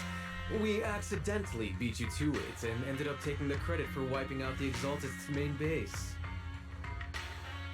Credit? That's meaningless. Is this really the attitude of new recruits in Obsidian Division these days? Acting all high and mighty. You're just a gun. Do you really think yourself so important? I may be a rookie, but at least I'm not a washed-up old dog like you. Watch it! The captain has given everything to protect the city. You don't deserve to... It's okay, Orphe. As long as they really did take out the Exaltists, then they've helped safeguard New Eridu, which makes them our comrades. Even among comrades, there are plenty of annoying ones. If you ask me, we should just take this guy away and cover it up as an accident caused by an Exaltist attack. I agree with C. Hey, are you threatening me? Stay focused, soldier. Answer me. Has the Exaltist's base been completely cleared? Several preachers took advantage of the chaos to escape. We had other orders to carry out, so we didn't have time to pursue them while clearing the base. Oh, yeah, the Major General is such. What could be more important than wiping out the Exaltists? Bunch of fools. They can't even handle something this simple properly. Obel soldiers, let's move out. Once again, it's up to us to clean up after these fools. Obel, gear up and get ready. Yes, Captain Magus. See, it'll be A-okay. The Exaltists are fleeing in all directions. Oh! Oh god, they're red! Great troops sure are surprisingly good at messing things up. Who would ever call this an ambush? We've already failed half of the mission's objective. Encrypted documents detected on this device. Accessing. We may be working with Porcelumics, but they aren't exactly saints. They've sacrificed everything for profit. The soldiers didn't die protecting the city. The truth is, files end here without warning. Ah, there's a record of the hardware being moved, but the missing data can't retrieve it. Damn it. Of all places, the data had to be missing at the most crucial part. The soldiers didn't die protecting the city. Just what would these Exaltists learned? It's nothing but a distraction. they planted on purpose to mislead us. Still, it's clear the Exaltus remnants were spooked by the Major General's unit acting so recklessly. That's why they moved the key data early. Guess we have no choice but to press on. I'm telling you, the Major General is a bad guy. And his unit is, it's, working for the Elite Exaltus. targets have appeared. Really? Where? Oh. That's the kind of fight Opal Squad's been waiting for.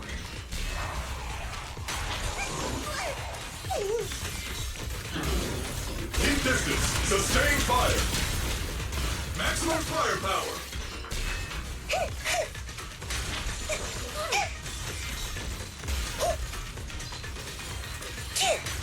Circle them. Eradication mode activated. Everything is moving along smoothly, Mr. Lucro. We'll be counting on you again this time.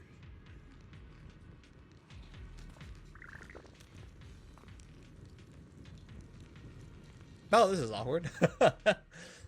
Major General Lorenz, you're here in the hall. He just looks evil, man. Person. You're the squad Isolde spoke so highly of.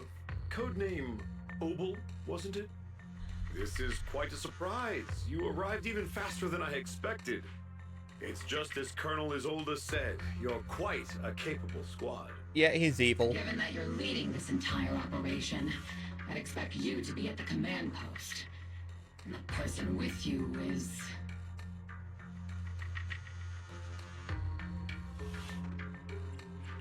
You must be Mr. Lucro. We met briefly at the reception banquet for the Porcelumex safety inspection. A reception banquet for a safety inspection? That makes no sense. This, gun certainly has a blunt matter of speech. Oh, anyway. God, I hate his suit so much. We are acquainted from the banquet, aren't we? Also involved with the Obsidian Division, I see. For someone so young, you must have made quite the impact with the military. Not so, Mr. Lucro. This gentleman is the mayor's envoy, specially sent by the kind-hearted Mr. Mayflower to oversee our work.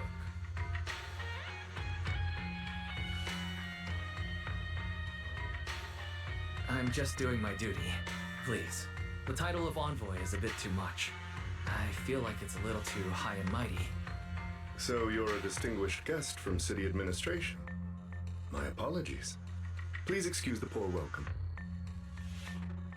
So, what brings you here, Major General, Mr. Lucro, and these troops who've been acting without Colonel Isolde's orders? My troops and I have our reasons for being here. Suspicious You're reasons. a veteran, Captain Magus. Even if you don't fully grasp what overstepping means, you should at least know not to ask about classified military matters. Mind your tongue, Captain. After all, besides your sharp tongue, there's not much else you have left. Major General, shouldn't we be going? Staying too long in areas with high ether activity isn't good for my health. You're right, Mr. Lucro. Ordered by the troops, Lorenz and, Lucro withdraw from the stronghold. Oh my god, they are so fucking suspicious, bro. At the Special Military Affairs Desk, these are honestly the two most annoying people I've ever had to listen to. Sorry, Captain Magus. It was wrong of me to speak disrespectfully about a commanding officer. I'll let it slide this time, Morphe. If I weren't afraid of getting you all tried at a military tribunal, I'd have turned every curse word into high-energy laser blasts right at their faces. This place is not only a key Exaltus stronghold, but also one of their major research facilities. Porcelumex's other executive had previously worked with the Exaltists. Many of their facilities were originally Porcelumex's assets as well. And now under Lucro's lead, Porcelumex has formed ties with the defense force. It's clear why they're here. You're making my head spin. Isn't it just those two plotting how to profit? Goodness, Commander Lorenz is such a bad person. Orphe is still caught up in that naive teenage mindset of seeing the world in just good and bad. Goodness, Orphe. You really are a fool. But I can't say you're wrong this time. They chose to meet in the Hollow, likely to stay under the radar. Either way, Obel's mission continues. Everyone, we keep pursuing the escaping Exaltists. Yes, Captain Magus. Somewhere in the Lumion Hollow, illuminated by flickering candlelight. Oh. What candlelight? It's the middle of the fucking day. Great Overseer, the Defense Force took the bait just as planned. They're feeling pretty proud of themselves. Oh my god, wait a minute.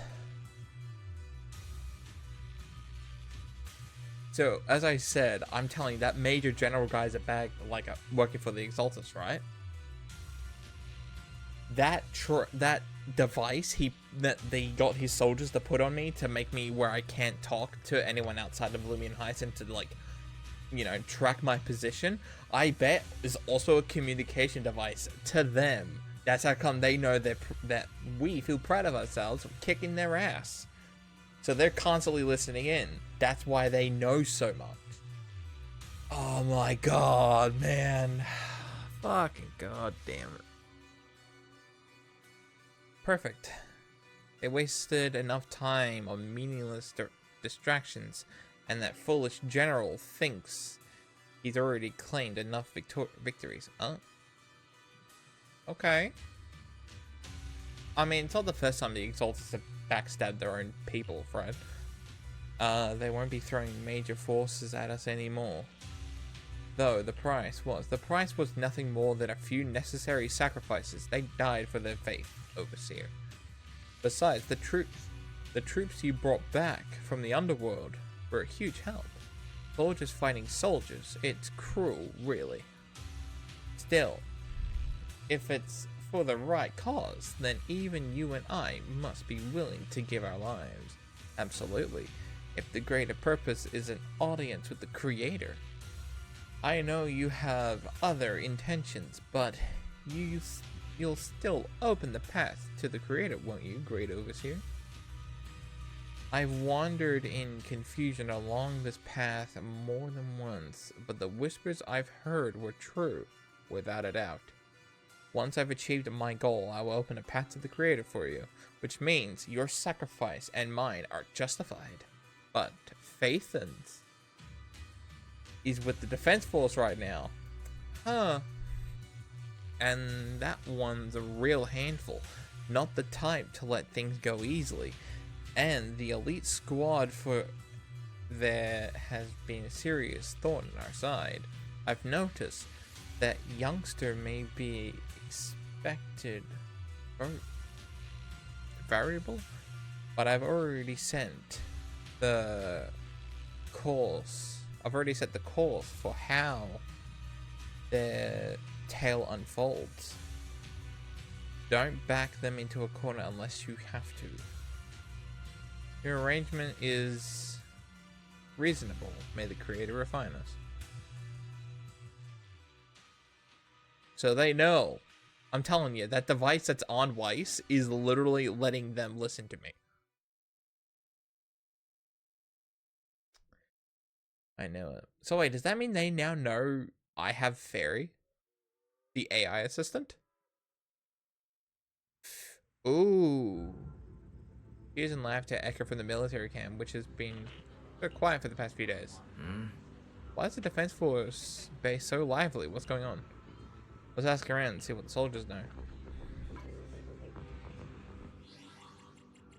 Let me go to options. Yeah. Turn the music down just a wee bit.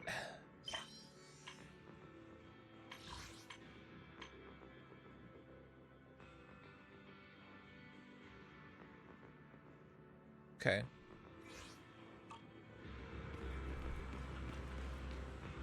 Arrogant soldier. Oh, do we have to talk to them? Ah, the new face. And not in uniform either. You must be that outside help for us. Help for the, what was it? Apostolate squad? Thanks for the brilliant leadership with the Major General and his adjustment.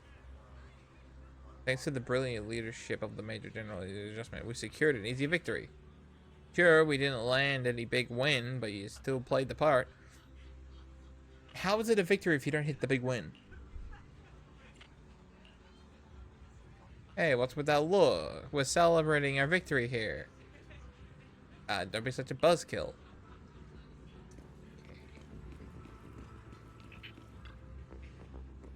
Welcome back, Envoy. I've been waiting here just to make sure you return safely. Why? I'm not a big shot or anything. Such modesty. Still, if you're acting on behalf of the mayor in the defense force matters, I'm sure your words hold real authority with the city's administration. We owe it to the Mayor General forces that we're able to reclaim a significant cache of porcelain without incident. As said, Ferox had handed over the Exaltus, which are in fact porcelain's property. It's quite a haul. The Major General and I go way back. Sure you do. To the Exaltus camp? Yeah, I bet you do. He may not be the most charming guy, but he's someone you can count on to stab you in the back. I know I'm just a shrewd, profit-minded traitor. Well, at least you know what you are. And I know there's been some bad blood between you and Major General. Yeah, because he's listening to everything because he's an Exaltus. I'm telling you, he is. But that doesn't stop me from seeing the potential for us working together in the future. Someone like you always brings value to the table, so naturally I'm pleased you made it back in one piece. It's true that certain individuals with porcelain mix, included Mr. Ferox, has his team engaged with unlawful activities with the Exaltists. It's a shame. Why are we even talking to him? We all know he's talking out of his ass. And pathetic Mr. Ferox is now in custody. And with the Major General's support, we've tracked down his subordinates who escaped into the Hollow. Porcelumix is clean of any further criminal associations. Yeah, until you do something, because you're just as evil as the rest of them. Regarding to the so-called obscure devices, while they were created through Ferox's dealing with the Exaltus, you really like putting them in the same sentence, don't you?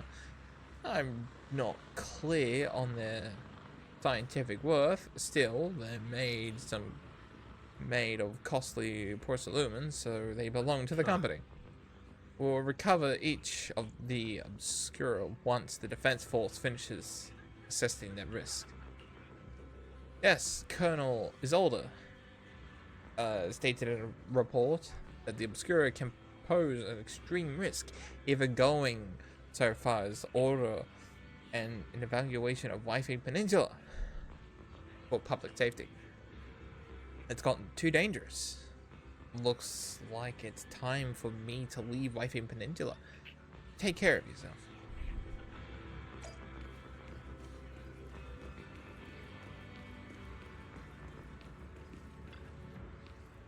These guys sure know how to take it easy.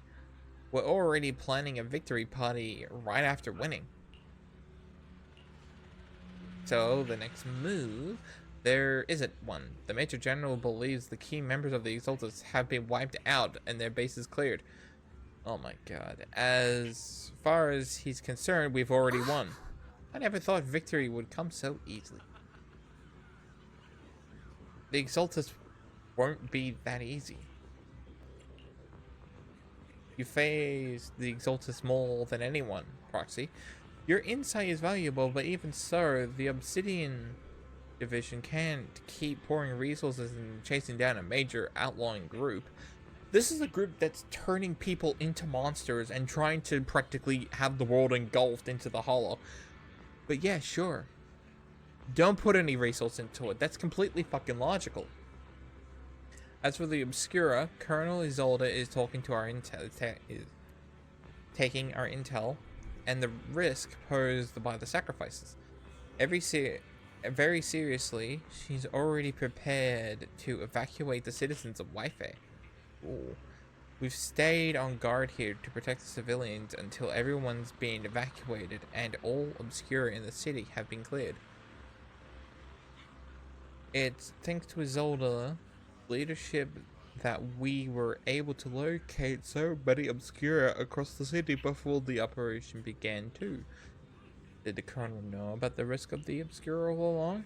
Since everyone's taking a break, why don't you relax too, Proxy? I'm heading back to the camp with the captain. Want to join us, Proxy?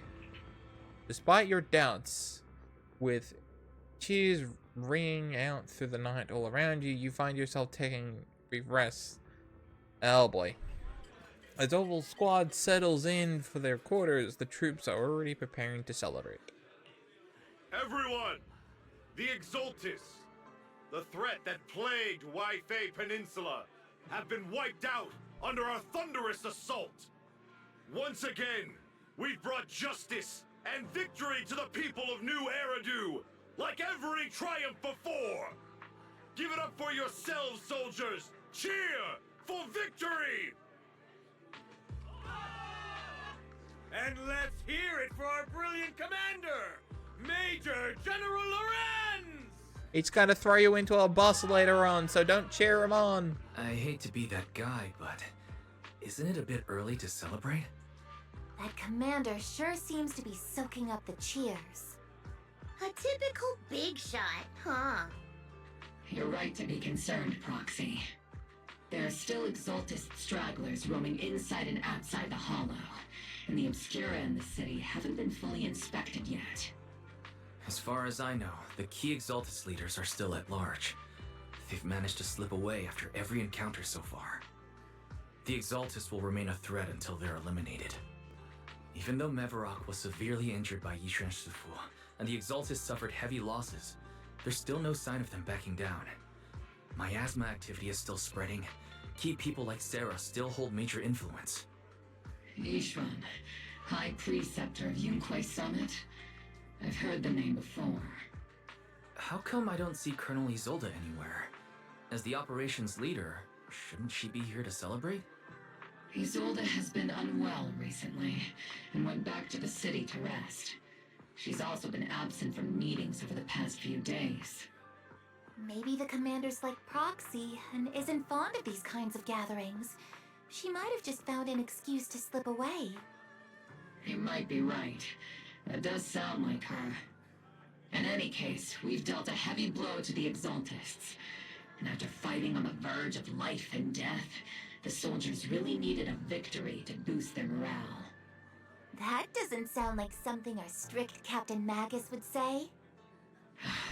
Think of it as me trying to lift everyone's spirits. As soldiers, it is our duty to obey orders. So even when we have doubts, we can't launch investigations on our own. If you take action without orders, you'll be standing trial at a military tribunal. I might not mind, but I'm sure Seed Sr. would stop us. I don't want anyone ending up in front of a military tribunal either. Right. Since it is a military order, the Major's restriction on you can't be lifted until the operation is officially concluded. Sorry about that, Proxy. I understand. Opal Squad and all the other soldiers have already given so much to protect New Eridu. Everyone should enjoy this hard-earned victory. Thank you, Proxy. But it's Phaethon. I have no right to stop moving forward. We still have to find our teacher. Excuse me, Mr. Special Envoy. The Colonel asked me to pass his message on to you. Some bigwig from Tops is here to see you. Tops? Don't ask me about specifics. You just go in and go see for yourself.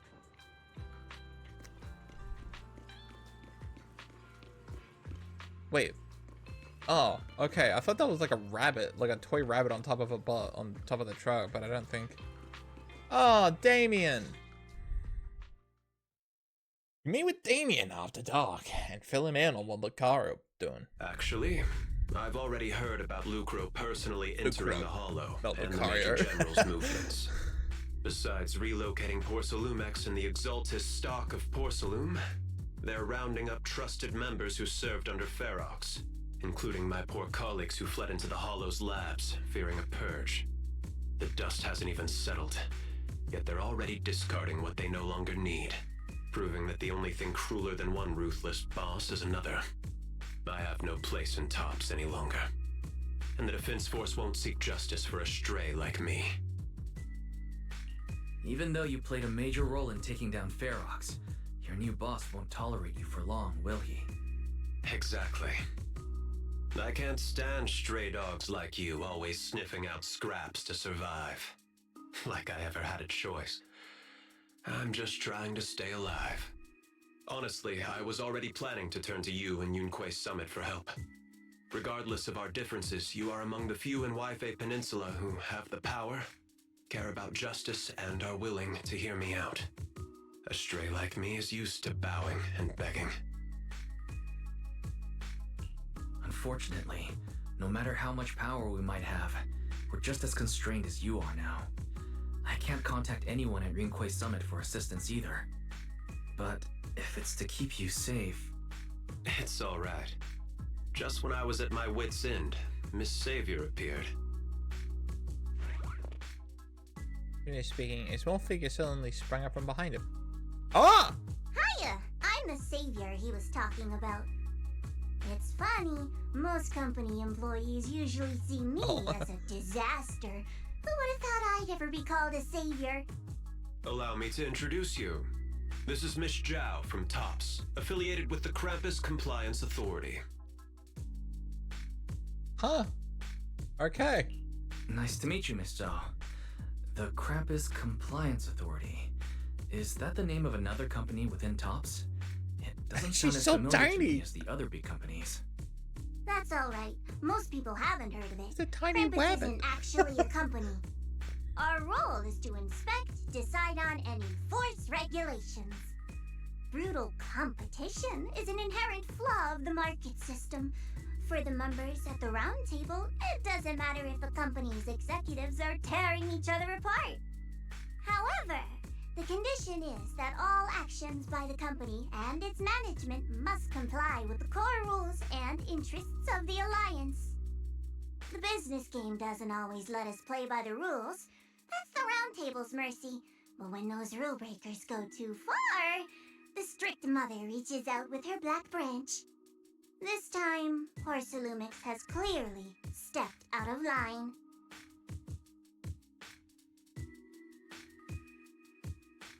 I wasn't expecting to see her here.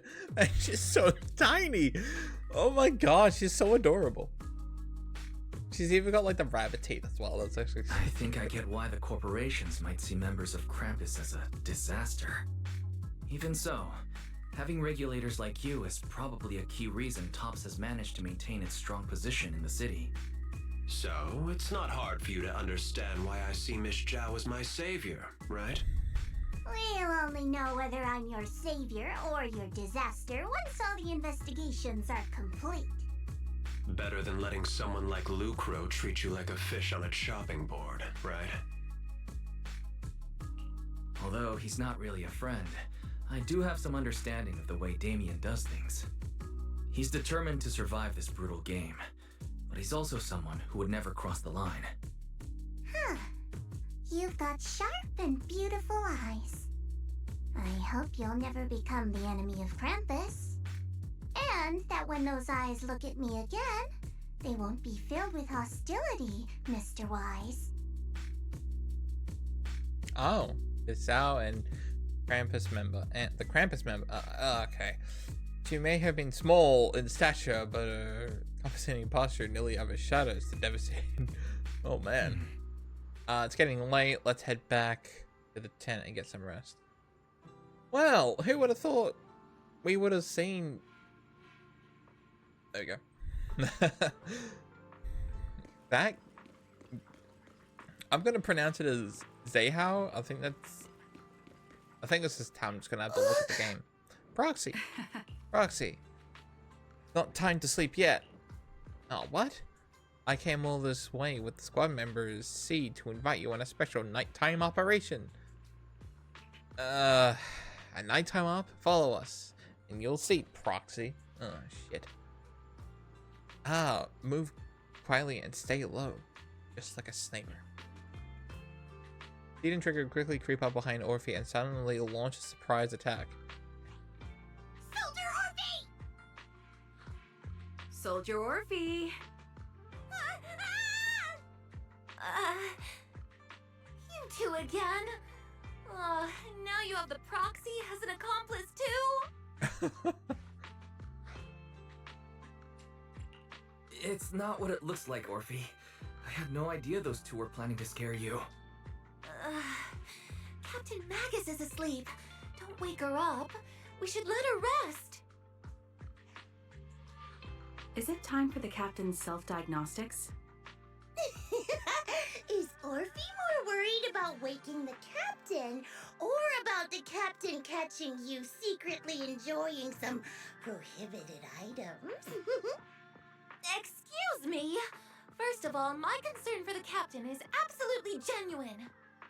Second, the field manual doesn't list lemon-flavored chips under prohibited foods during deployment.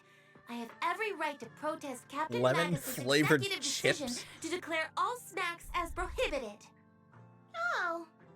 Well, then why doesn't Orphe protest when the captain's actually awake? I'm sure Orphe has her own reasons. Anyway, if Orphe doesn't want us to tell the captain... How about sharing some of those lemon chips with us? Seed and Trigger are robbing me again! Isn't this just a regular part of our night ops briefing? The law doesn't punish the majority, Orphe. Then, the Proxy should also share the responsibility.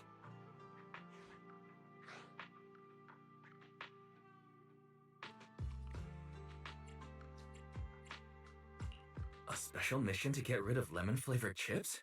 Count me in. In the sea breeze of Wifing Peninsula, you team up with Obel Squad to finish off the lemon-flavored chips. As night deepens, Seed and Trigger, who ambush Orphe, return to their squad's camp. Proxy, there's something I need to talk to you about. It's about the captain.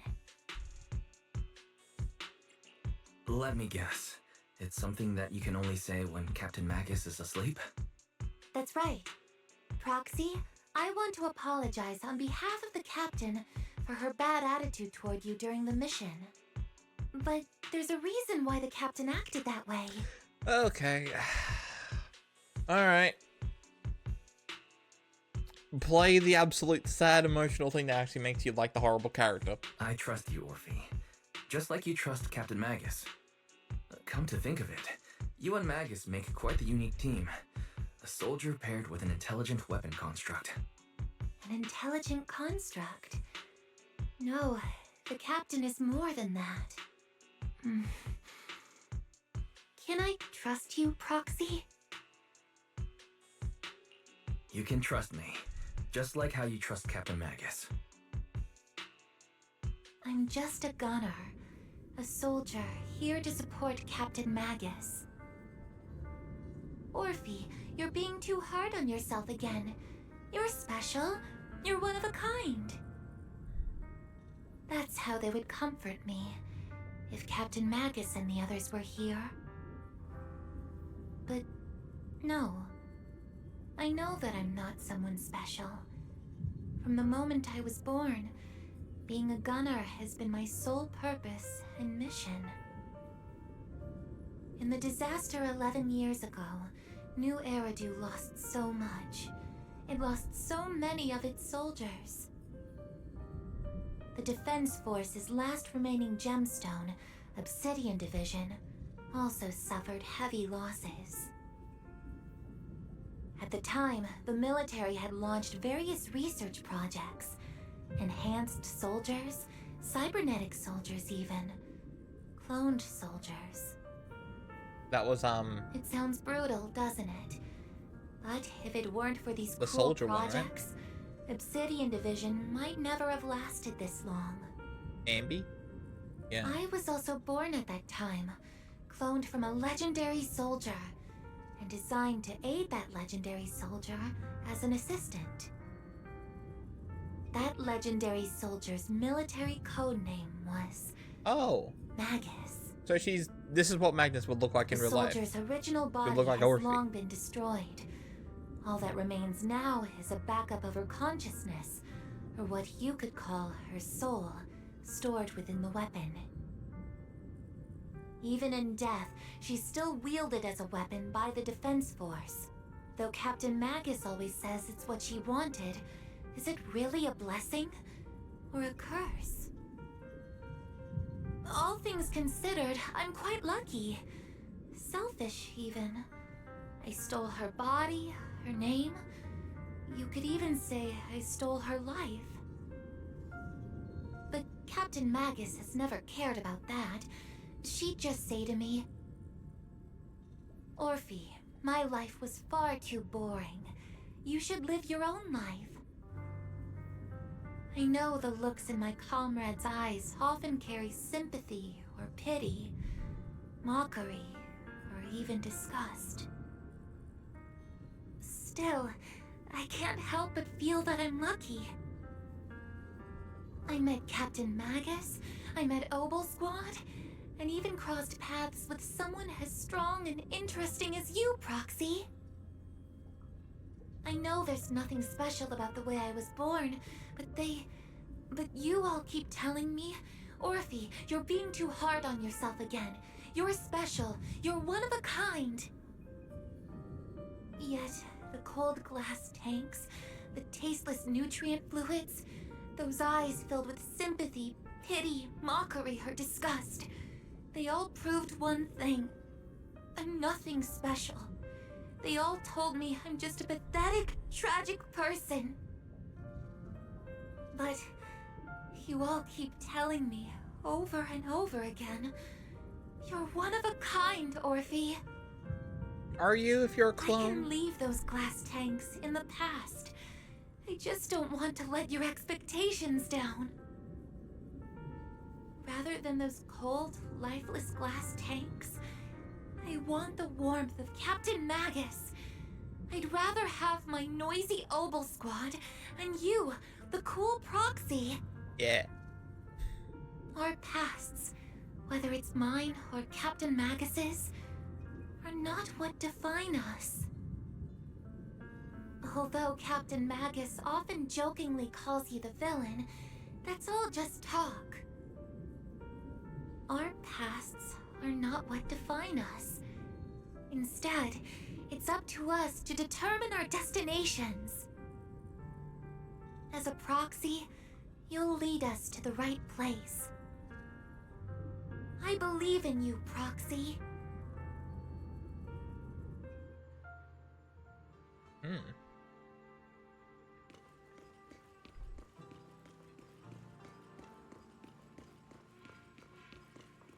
I still hate Magnus. I still do. After a brief signal disruption, the communication with the HDD is reestablished. Oh, maybe they don't know. Remember how I said that, oh, I'm telling you that device that the military people put on me so I can't talk to anyone outside? I bet when Fairy jams it, so I bet they don't know I have Fairy. And they don't know that I'm talking with my sister right now, so okay. Fairy, have you finished calculating the exact coordinates of the blind spot in Lemnian Hollow's most active area? Affirmative. HDD data sync complete. Transmitting coordinate data to EOS's Carrot module now. Wise, finally! The exact coordinates are now locked in. The next step is to move out with Obel Squad and take them out in one strike. They missed a line. Right? I don't... whatever.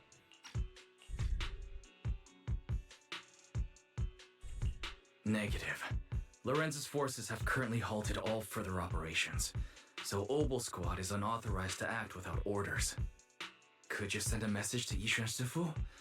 Actually, scratch that. Better send it to Senior Fufu instead. Sifu never replies to messages.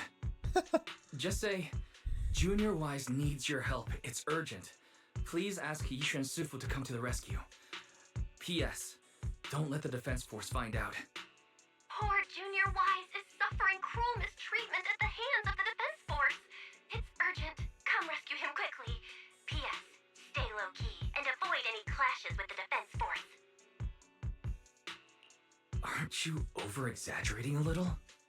We're talking about the safety of Waifei Peninsula here. So what if it's a little exaggerated? All we can do now is pray that Rinkwei Summit sends help soon. Who knows what kind of mess the Exaltists might be stirring up in the Hollow while Lorenz is basking in the limelight. There's no time to waste. I'm logging off now.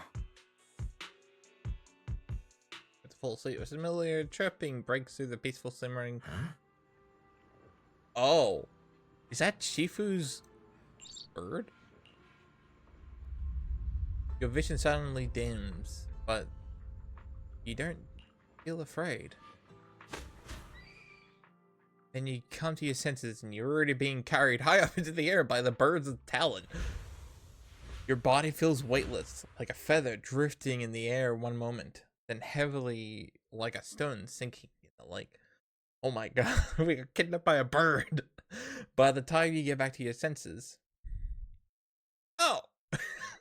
Right, she did say that if I'm ever in trouble, just say my name and I'll find you. And I did say her name. I think I just had a dream. Am I still dreaming? Or is this really Swabian Temple? My disciple. Fufu told me poor Junior Wise is suffering cruel mistreatment at the hands of the defense force. It's urgent. Belle. And that I need to stay low and avoid any clashes with them. Word for word! The message came straight from Junior Wise's sister! By the way, your dear sister is here too. Someone's messing with our junior out there. That's the last straw. Shifu, it's time we step in and get an explanation, don't you think? What do you mean by step in?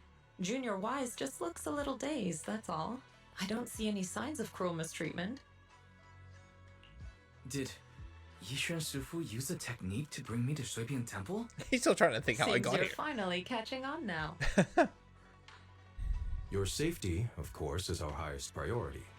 But given how you contacted us in such a rush, I assume you've run into some trouble with the military? Come on, Junior Wise. What happened out there that made you call Shifu for help? Don't worry, you can tell us. We're all here for you.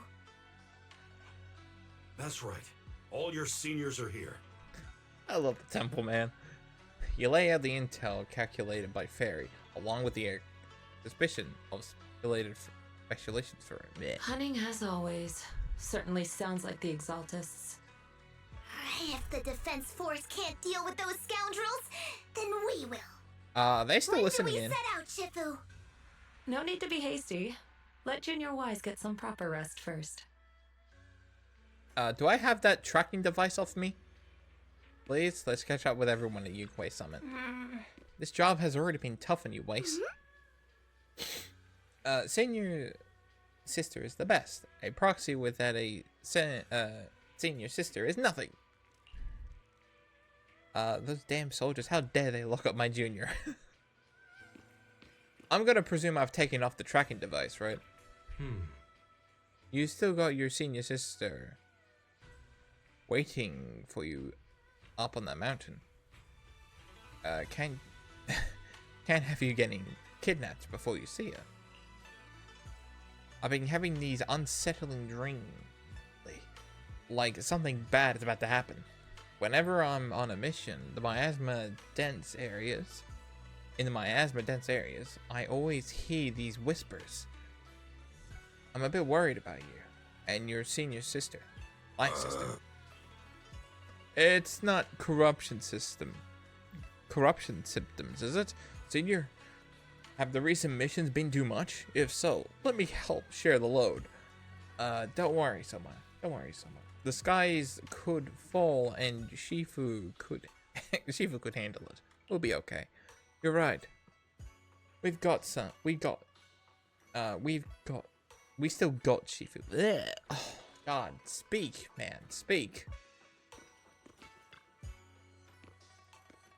You explained to Shifu about the details of the Obscura found in Wi-Fi Peninsula, and the details Exaltus base hidden in the hollow.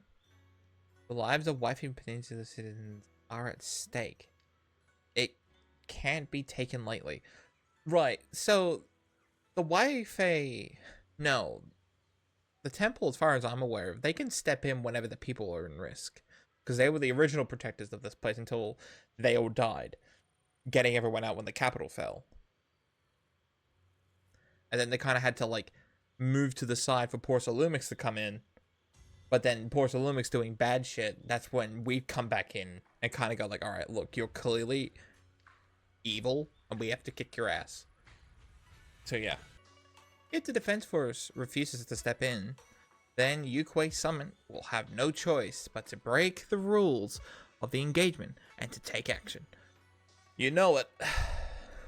But now that there are threats on both sides and outside of the hollow, with so few disciples left at Swabian Temple, we might need some reinforcements. Before Yishwin can finish speaking, an angry shout from the outside. Hand over the proxy! Oh. Oh, shit. The poor temple gates couldn't withstand the force of it. I was wondering who would break into Swabian Temple in the middle of the night. Turns out it's soldiers from the defense force. Please be aware that although Phylum Heights is under military control, soldiers have no right to enter private residences without permission. And my temple isn't exactly a place where anyone can just come and go as they please. What's all this rambling? I think what this lady means, Captain, is that you barged into someone's home in the middle of the night and caused a big ruckus. And now she's ready to give you a beating. Give me a beating? See, Senior said that if this lady is going to beat you up, you probably won't be able to stop her. Even with all the Obsidian troops of Wi-Fi Peninsula's support, you probably still couldn't stop me. Hell yeah, Shifu. High Preceptor Ishwan, this unannounced visit is not meant as a provocation. The person behind you, Phaethon, is currently under our protection. Under your protection? You mean the mayor's envoy whose freedom is now being restricted? The temporary restriction on the proxy's movement is both to protect military secrets and to ensure the proxy's safety. You know, logically that doesn't make any sort of sense, because even after the operation, when you take the tracker off him, he can just tell everyone everything anyway. So that doesn't make any sort of sense, so you're just being an idiot, you stupid gun. No matter how you look at it, my disciple is safest under my protection. Listen, you two. There's something more urgent to deal with than my safety. Proxy, are you okay? Oh, so the proxy wasn't kidnapped by Yunquei Summit. I'm literally wearing the uniform. Apologies. This is my mistake. I thought it was the city authorities who took the proxy away, trying to extract military information. I've never cared about military secrets, only about the safety of my disciples and the well-being of New Eridu. Well then, Proxy, if you went so far as to defy military orders to contact Yunquei Summit, I trust you must have had a good reason. Once again, you lay out the current intel situation of both parties. You mean you're absolutely certain that the Exaltus still have a real stronghold hidden somewhere in the hollow?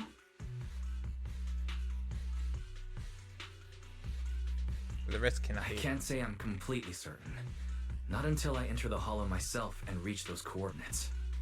But as guardians of New Eridu, shouldn't Rinquei Summit and the Defense Force investigate, even if there's only the slightest chance of danger?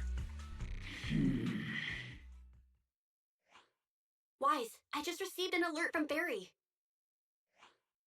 According to real-time hollow monitoring data, ether activity is rising across the entire Lemnian hollow. Oh. Warning. Ether activity across Lemnian Hollow is approaching record-high levels. Warning. At the current rate of Hollow expansion, there is a 17.2% chance that Lemnian Hollow will breach the Zenless limit within 1,026 hours. What's that voice assistant rambling about this time? Basically, she's saying that if left unchecked, the hollow might just go boom.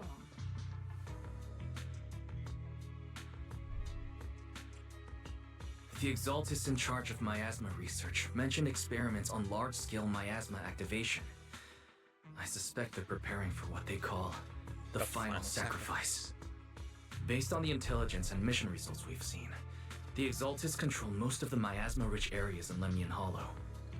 They've also mastered the technology to manipulate the unique ether. Also, does this mean we're gonna leave soon? Right? Because, like, we've had 2 stories, including this one and the last story, of, like, having military involvement to stopping, you know, the Exaltus here. And, of course, there was the big tease at the end of Season 2, Chapter 1, where it was like, oh, it's like the monster lady with the long hair, and I pointed out that it's Yishuan's sister turned into a puppet. And then in the next episode with, you know, Spook Shack, we immediately killed it. Right? Like, it had nothing. Like, Yishuan did kind of have a moment where, oh, this actually might have been her, but there was no, like, follow-up at all. And it kind of just feels like that we're kind of wrapping everything up around Yinquain Summit already. You know what I mean? Like, we're gonna go into a next destination. Right? Am I just the only one? The current rise in ether activity throughout the Hollow is probably connected to the Exaltists' operations. And they all keep pointing out the final thing, right? The final operation, I don't know, whatever it's called. You know, it's kind of just saying, like, this is, like, it. And, like, even Sarah's returned. And usually when Sarah comes up, that's usually where everything just, like, ends and we go to the next chapter. That's what happened in the very beginning of Season 1, Chapter 1. It happened during, the very end of, what is it? The very end of Season 1 as well. Right? Like, when she turned Bringer into the White Hand. I'm just saying, I just feel like we're about to move on from Waifu, which I don't want to, because I like this place a lot, but, yeah. If your theory is true, then this currently undiscovered Exaltus base will likely become the central hub for their final sacrifice. Yeah. Like, why would you call it the final sacrifice if we're gonna move on from Yinquain Summit? I might be pulling it out my ass, but I just feel like we might be getting ready to go to a new location soon. Exactly. But if we can take out their hidden base, the sacrifice ritual won't happen, and the Hollow's rising activity will be back under control. How do you manage to sigh with a mechanical throat like that? Although I tried to ignore some of the seemingly fabricated technical terms, you still managed to lose me. So essentially, we head in, confirm whether any Exaltist rats are still stirring up trouble, and if they are, we wipe them out. That should eliminate the threat, right? Wow, Captain Magus, you actually understood everything this time. Amazing. Great job, Boomer. Ogle Squad will personally eliminate the looming shadow that threatens Wi-Fi Peninsula. But Captain Magus, weren't you just saying an hour ago that military orders must never be disobeyed? Disobeying orders? Hardly. We were chasing after Phaethon, who fled all the way into the Hollow with classified military intel. Captain Magus, your enthusiasm is truly moving. But you could have just left it to Yunquain Summit. It's our duty as the Defense Force to wipe out the Exaltists. If our superior officers have failed in that duty, then I'll take responsibility myself. Besides, the Obscura still haven't been fully examined. If a sacrifice really did emerge from the boxes, then Defense Force soldiers, and even civilians, would pay dearly. I understand. My disciples and I will remain on standby at Phylum Heights and fulfill our duty to protect this place.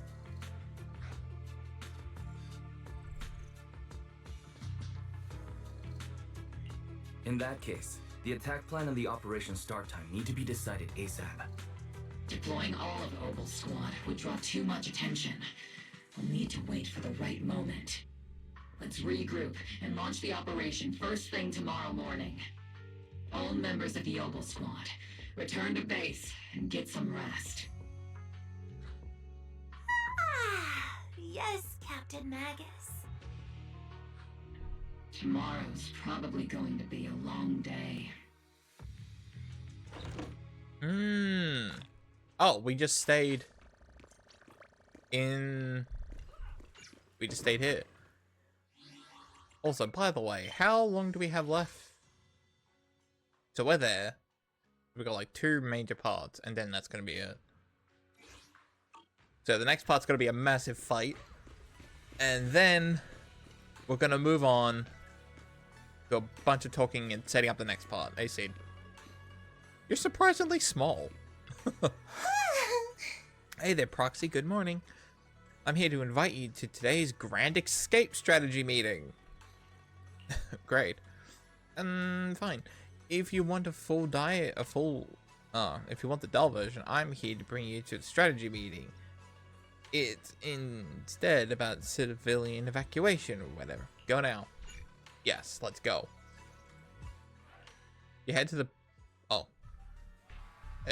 Squad member Seed. Proxy. All members of Obel's squad are present. Please begin the operation briefing, Colonel. With the wave of the Colonel, the rowdy rank soldiers quiet down. Experimental ether units called Obscura were placed in large numbers within the Hollow and around Wi-Fi Peninsula by Porcelumex and the Exaltists. Obel Squad was the first to discover that they could hold and even generate a sacrifice. Later operations by other squads also confirmed this. That's about all we've got on the Obscura for now, and there are still many unchecked ones hidden in Wi-Fi. According to our investigations, none carrying sacrifices have been found outside the Hollow. But we can't gamble with people's lives with some big unknown. Right, Colonel Isolde? You're right, Orphe. Which is why we're launching the Hollow evacuation plan, starting with relocating the residents of Phylum Heights. We're moving them into the city, at least until every Obscura in the area has been inspected. The evac op will be handled by troops under the Major General. As for Obel Squad, you'll be on standby as a mobile unit, ready to jump in the moment anything goes sideways. On standby as a mobile squad, huh? In other words, we get to move however we want for now, correct? It's on standby at all times, not do whatever you like. Is that clear, Captain Magus? Crystal clear, Colonel.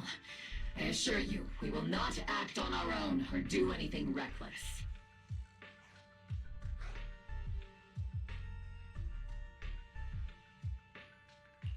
I'll keep an eye on the captain. I won't let Obel Squad go off script. Why do I get the feeling something's going on between you all? Anyway, just behave. Things are bound to get messy during the evacuation, so make sure the proxy stays safe, Magus. Of course. The proxy's a VIP under our protection, aren't you, Proxy?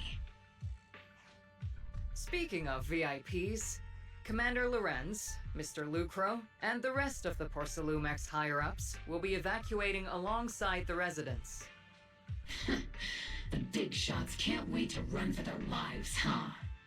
The threat of hidden sacrifices is no joke. We can't blame the executives for saving their own hides. Alright then. I'll go get the executives sorted for VIP evac. Obel Squad is dismissed for now. Isolde. Something on your mind, Captain Magus? I was just wondering, Colonel. If I ever disobeyed your orders, would you be able to forgive me?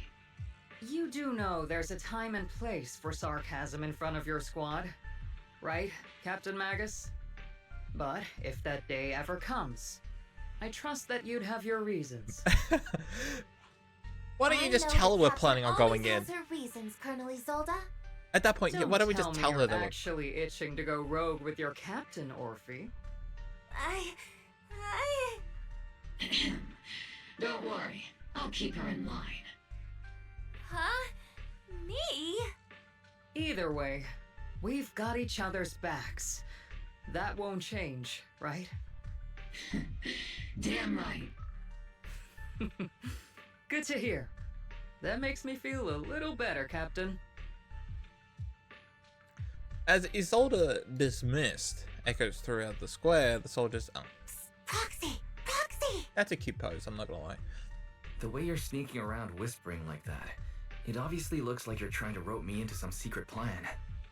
The captain said that you should sneak over and meet us over there in a bit. It'd be way too obvious if we all moved together. Isn't the captain always right behind you? Why bother sending you over to pass on a message? Well, because the captain's voice is way too loud. She couldn't whisper for her life. Magnus, Orphe, and the others head towards the cable car station. Let's join them and see what they're whispering about.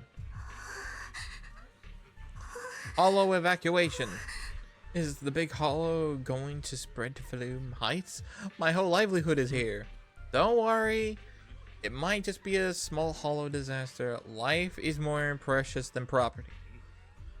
You young folk just don't get it. I came here from the old capital. Do you know how long it took me to build up my business? Well, if you had to rebuild your business, you'll know exactly what you have to do to make it rebuild it even quicker this time, so you'll be fine. Try and stay calm, work with the defense force, and now leave Whiteface Peninsula for the time being. The hollow might settle in a few days, and you can all come right back. Don't push, don't panic. Hey, I'm talking to you. Excuse me, I have a child with me. Could you let them go first? Our company volunteered to help maintain order here, so don't push your luck. The fuck's your problem, man? Get your fucking dick out of your ass. Jeez. Please follow the evacuation order to rejoin the evacuation group. Hey, I told you to watch your tone. You're even scarier than ethereals. I accidentally lost track of my group. Come with me, Granny. I'll help you catch up with the main group. It's funny that people are more scared of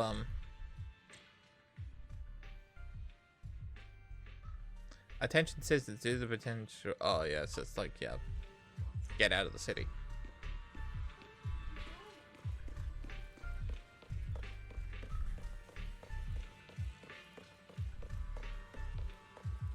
Why is it always happening?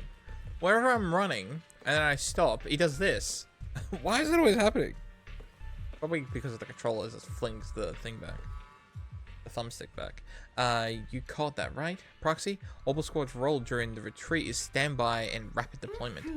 In other words, if we sneak into the hollow operation now, no one will catch us. Sneak into the hollow? No. We're covertly going in to investigate. For the safety of the citizens of Whiteface Peninsula. The captain's right. There's bound to be confusion during the evacuation, and that's our perfect window to move in.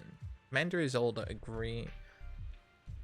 arrangement just happened to work in our favor. Do you think she already knows about us? She's got nothing to do with this. If we're caught, I'll take the hit for defying orders. Time of the essence. Get ready to move out. Proxy, launch the assault. Let's go. The crowd gathers at the cable car, evacuating Flume Heights under the direction of supported defense force and top security. Tell the workers to pick up the pace. That porcelain's worth more than their lives. Don't let them hear you. I don't want to see complaint letters in the employee yearbook. Complaint letters? You actually read those, boss? Training reliable subordinates matters more than you'd think. We don't want to end up in the same mess we did back then. We trusted the Defense Force to protect company assets, but they were useless. And that cost us a fortune. Sorry, excuse me. Please, could you let my child move up in line? Yeah, let the kid through! Cut it out! The evacuation order's been planned long in advance. You're only getting out of here because the company paid for it. Don't push it! Watch your mouth. Protecting the company's image is also part of what you're paid for. Got it? Please, can you let my child go first? Sorry. I'm afraid I'm not in a position to help anyone either. Today, Wi-Fi Peninsula has opened its door to us. Just like every other door in this city. Just a photo for the internal PR material, sir. Much appreciated. This moment right now, and back then, it's all starting to look the same. To those sitting at the top, our lives are nothing but silver spoons they use to scoop up and savor their triumph. Civilians, soldiers, doesn't matter. We're all merely specks of dust beneath the feet of giants clashing above us. This isn't the end, Orpheus.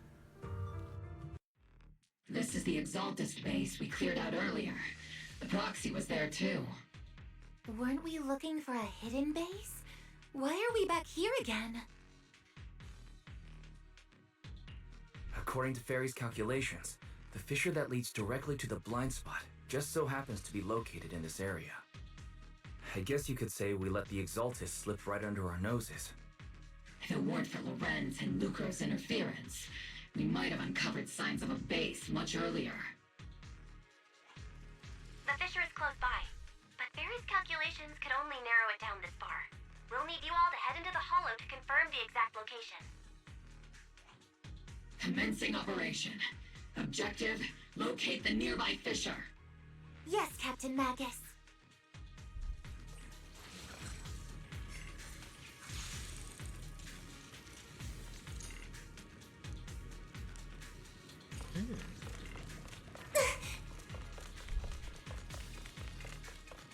The first diffraction signal source has been confirmed. Now we just need to find the second signal source, and we can pinpoint the exact coordinates. Sing up, Captain! Proxy. You're not making up some technical jargon to fool me, are you?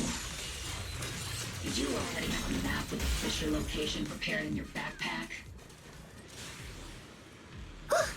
Hey, no need to question my professional skills as a proxy, okay? Alright, you two, you can stop arguing now. Analyzing devices operating protocol.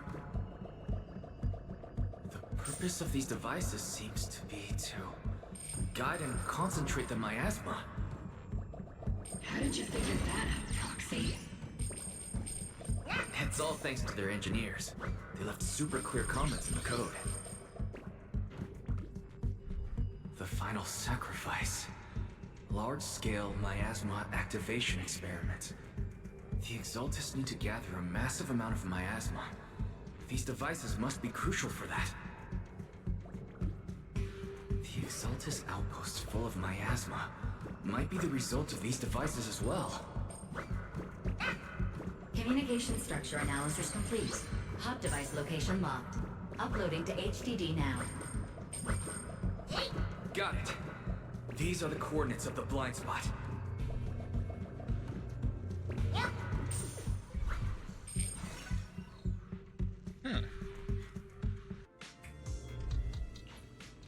Pinpointing fissure coordinates. Hey, you soldiers over there! Uh-oh. Well, well, look who it is. Isn't this the same guy we bumped into last time? Obel Squad. What are you doing here? Yeah, that familiar, annoying voice. It's definitely him. I want to ask you the same question. What are you doing here? We're here under Major General Lorenz's orders, of course. All right. We all know you're his right-hand man. Haven't you given me that line already? I have no obligation to explain myself to you. But, to avoid unnecessary conflict between so-called allies, this facility holds a stockpile of porcelain belonging to Porcelumex. We've been assigned to constant guard duty here to prevent any of the returning Exaltists from stealing the city's strategic resources. Wasn't it Porcelumex who originally handed these strategic city resources over to the Exaltists? You sure are going out of your way to clean up the mess they made. I'm not in the mood to bicker with you. Now, it's your turn to answer, Captain Magus. Why are you here? I don't recall receiving any orders about reinforcements or rotation. As I'm sure you're aware, I'm the one Commander Lorenz designated as a restricted operative. I fled into the Hollow carrying sensitive military info.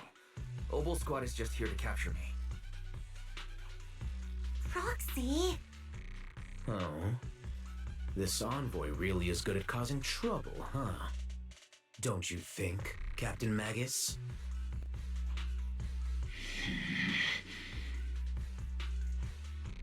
No. We've received new intelligence indicating that the Exaltists likely still have a key base in the Hollow. Obel Squad's mission is to clear any threats to civilians here. You're a soldier too, so you should understand a soldier's duty. A soldier's first and foremost duty is to follow orders. To follow orders. And doing that is what keeps everyone safe. You're leading your squad without authorization. This is a clear violation of military command, Captain Magus! Forget the orders. I did inform Obel just to dance to someone else's tune. If disobeying orders is what it takes to protect this city, then so be it. I'll face a court-martial. I've got a recording device, you know. Every word you say will be used as evidence in court. And I've got heavy firepower. If you don't step aside, every word you say might just become your last. The intel came from me, and this operation is under my lead. If the Defense Forces commanders have a problem with that, they can take it up with me directly. Threatening your comrades only adds to your offenses, Captain Magus. I'm not obligated to stop you from engaging in conflict. Go if you must. I hope to see you all alive in the military courts. Rand's loyal soldiers glances everyone while leading his squad. Okay. Finally, that annoying guy's gone. Onward to saving the world! Now Obel Squad really is in big trouble. Captain Magus, was it really necessary to go that far? Don't worry, little Proxy. When the time comes, I'll say the envoy was coerced by our troops and forced to lead the way into the Hollow. That's not what I'm worried about. It's you and everyone from Obel. I will take full responsibility for disobeying orders, and I'll go to Isolde to plead my case. No! Captain Magus, if you get arrested, I'll have to face the battlefield all alone! Hey, couldn't you say something that shows you care about me, Orphe? Is that a message came through the HDD? Wise, we have an urgent communication request from the Defense Force. Uh-oh. An urgent call from the Defense Force? Well, actually, Colonel Isolde contacted Ishu and Shippu, who then got in touch with me. They want to use the HDD's communication channel to deliver a message to you. I only called it an urgent communication because I wanted to sound more professional in front of the Defense Force. Good afternoon, team. I had heard about Phaethon's abilities before, but experiencing a device that can communicate inside the Hollow firsthand still feels incredible. Colonel, Isolde, let me explain. Acting without orders, disobeying military command, and hoping to come to me for leniency? Captain Magus, you've been in the military long enough to know. Your behavior is getting more and more unruly. Captain Magus's cooling system is about to overheat! You mean you heard all that? Proxy, your HDD's privacy protection is severely lacking. Anyway, I can't help it if they're fully in the aware of room. Situation. You did the right thing, Captain Magus. All those years ago, we followed our orders, and our comrades died. And now, we can no longer stand by and watch Waifei Peninsula fall into danger for the sake of following orders. All those years ago? Isolde, why bring up the past all of a sudden? I think it's time I told you a few things now, Magus. Everyone here is either a comrade you can entrust your life to, or a brave soul willing to lay down their life for the safety of New Eridu. Which is why what I'm about to tell all of you is so important. It's a story of betrayal. A grave crime born of selfish ambition that put our city and its people in danger. So, your inspection has finally uncovered something. Captain Magus and the Colonel's comrades all died during the fall of the old capital, due to a lapse in commands from higher up. Is that what you want to tell us about? That's right. At that time, the commander ordered Agamemnon's squad to hold their ground at all costs, and to defend the railway line evacuating civilians. And that's what our comrades did. They fought to the very end, till the last drop of their blood was shed. But what we were guarding was not a railway for evacuating civilians. It was actually a freight line for transporting corporate assets. Every minute the team was able to hold out meant another container of porcelain that was transported back to a Topps warehouse outside the Hollow. Of course, that company paid the commander a hefty reward for that. Every digit on that check was stained with the blood of our teammates, Magus. Captain Magus? Damn.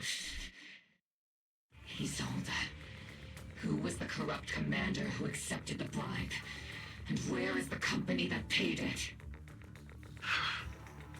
Answer me. Captain Magus, your body is becoming unstable. Her eyes are so red. Isolde! I don't have enough evidence to accuse them yet. Stay calm, Magus. Stay calm. Stay calm. You probably shouldn't have said that. Expect me to stay calm. Captain Magus, if you can't keep yourself together... My fury burns just as fiercely as yours, Magus! I was created to unleash this fury, Isolde! Captain Magus, for the safety of the squad, I'm authorized to activate sleep mode. You would dare to stop me, Orphe? I don't have the right to ignore your anger, but the people here are important too. And what we need to accomplish now matters just as much. Easy for you to say. What do you know of my anger, Phaethon? Well, everyone kind of blames my teacher for the fall of the old capital in the first place. So... And it wasn't probably her fault. We all lost so much. During the disaster, everyone here, Colonel Isolde, Shifu, Senior Fufu, and all the civilians in Waifei Peninsula who were displaced by the fall of the old capital. So many people, just like you, lost everything. Natural disasters, man-made disasters. Haven't we lost enough already in New Eridu?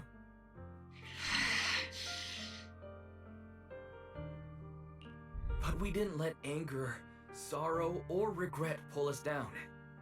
Thanks to our courage, we've achieved everything we have now. Your Obol squad, Orphe, Trigger, Seed, and Soldier 11. Your story with them. Sure, the past does matter, but they do too. Captain Magus. How am I a part of this? Thank you, Sid. Proxy. Isolde, I won't let this go. As you said, I'll wait for the right time to act. Yes, let's leave it for later. What's most important now is for you all to carry on with your current mission. I'm telling you this now because you were right about one thing. Merely following orders doesn't make you a good soldier. Keep moving forward, everyone. I'll take the heat from command. Time's ticking, and the Hollow is changing rapidly. If we delay any longer, the fissure might disappear entirely. Understood, Proxy. Obel Squad, we're moving out! Yes, Captain.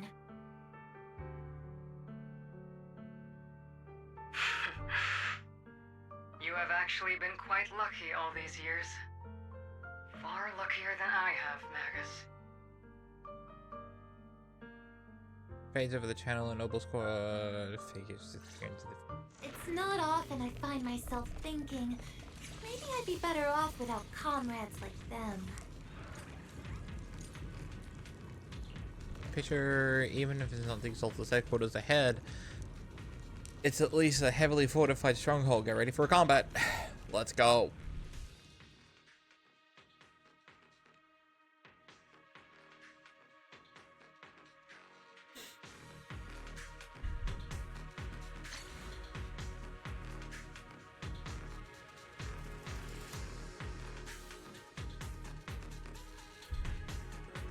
Faithful servants.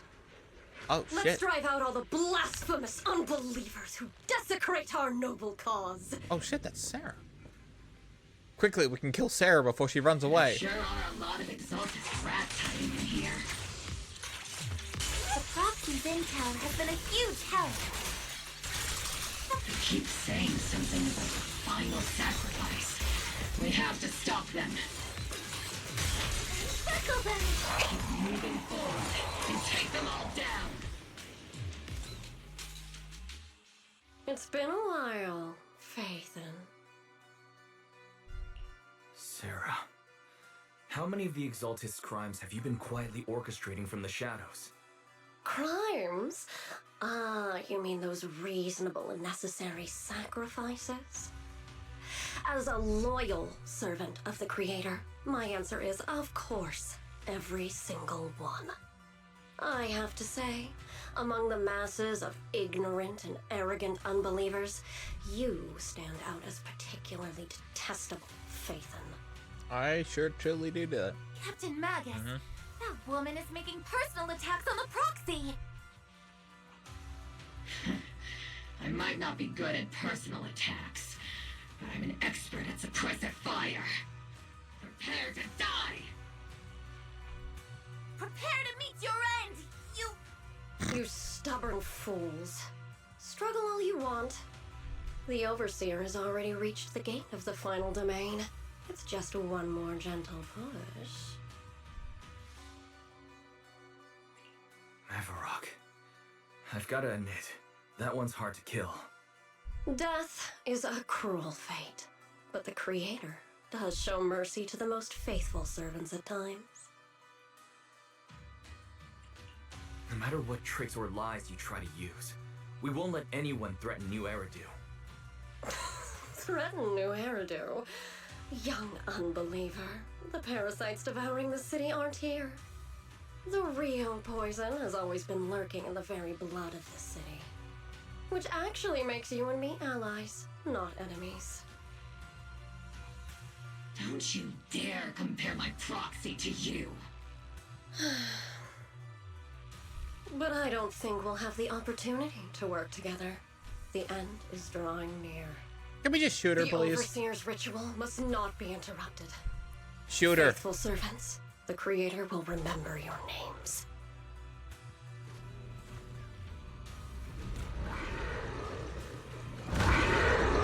Oh, now she's running away. We should have just shot her when we had the chance. Filled with sacrifice. The Master is always paved with blood and bones.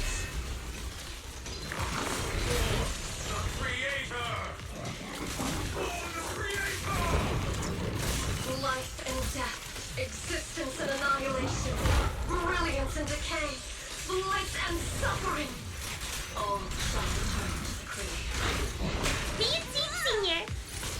Flame barrage! Fire!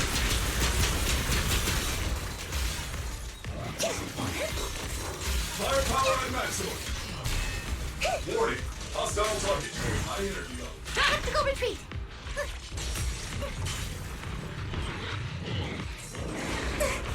Copy. Ether vision activate. That was easy.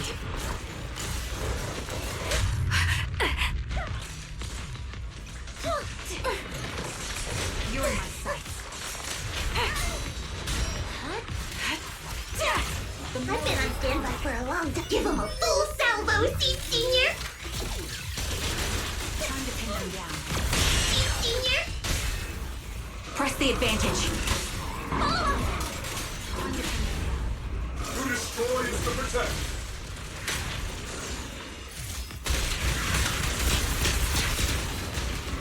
That's the target, right? Let's go take a look.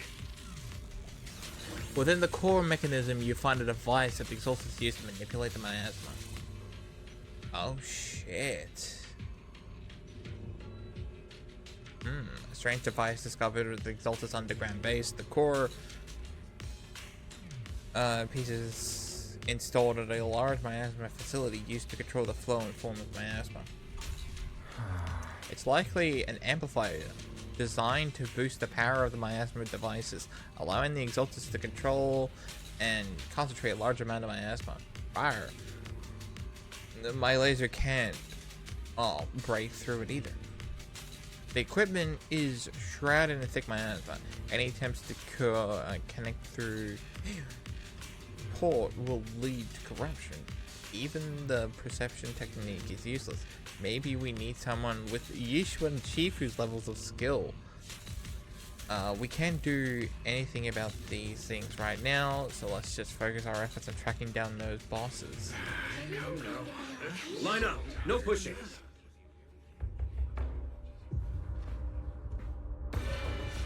Uh-oh. May the Creator refine us! Sanctuaries chosen, favored by the Creator!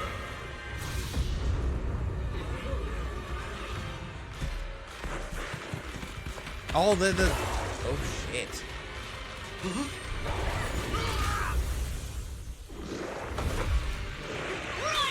Protect the distance! Sir, the box is in the city! Retreat!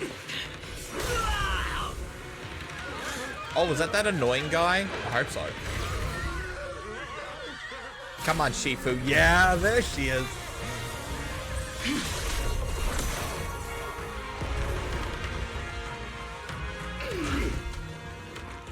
Shifu! The monsters have swarmed the entirety of Phylum Heights. Be sure to stay vigilant. Yeah, baby. Why? We've got an emergency. Exaltus priests and sacrifices are attacking Wi-Fi Peninsula. They're pouring out of the Obscura, and there's a lot of them. Our attack on the base in the Hollow led to chaos in the city outside. Are they using the attack as a cover to escape? The city is under attack? Do we keep pursuing or fall back to assist? Rather obvious and sloppy scheme. Our comrades from Obsidian Division are stationed in the city, along with the mystics of Yunque Summit. The city should be in good hands for the time being.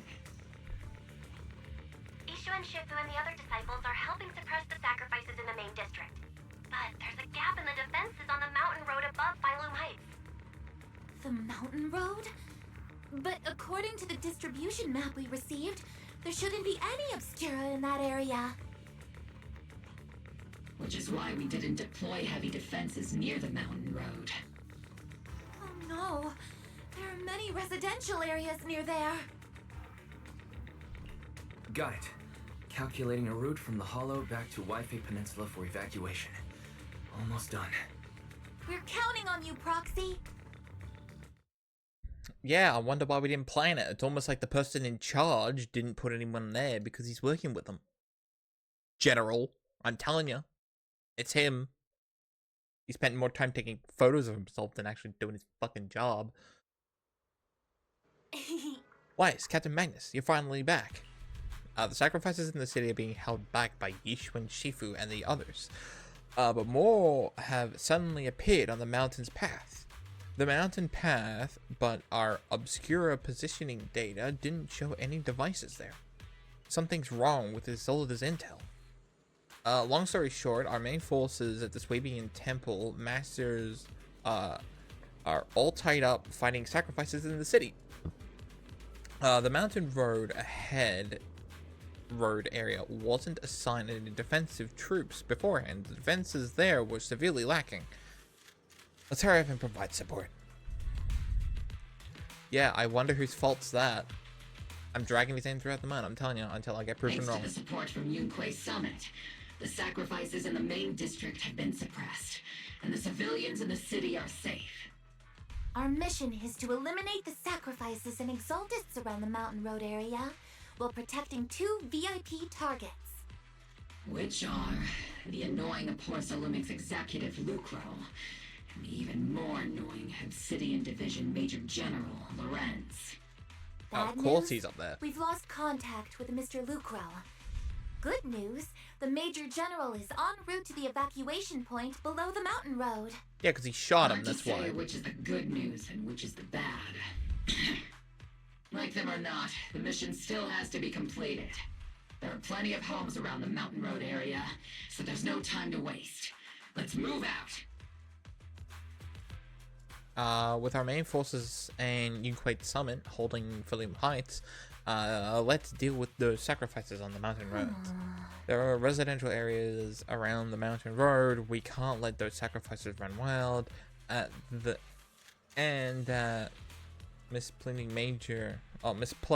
unpleasant Major General and Lucar are evacuating from that way as well. We can't just stand and watch them die. I mean, I can. Really easily. I can really well. I would just take a photo and go like, I remember when these 2 assholes died. It was such a great time. Oh.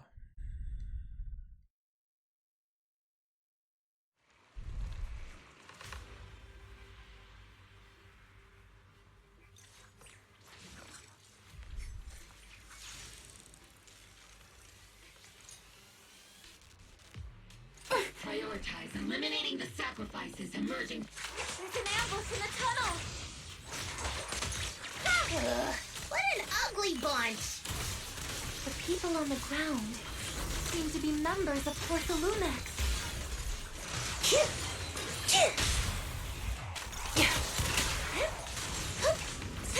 Engaging head. I've been on standby for a long time.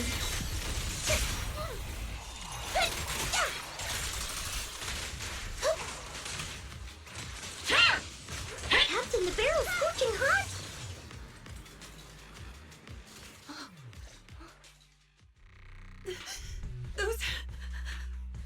Those monsters. Ethereals. Calm down, ma'am. No. They weren't Ethereals. We're from Obsidian Division. You're safe now. They're all dead. I thought ethereals couldn't live outside of the hollow. I thought that was true. But I guess these are sacrifices, right? So I guess since them being no, but ethereals are also human, right?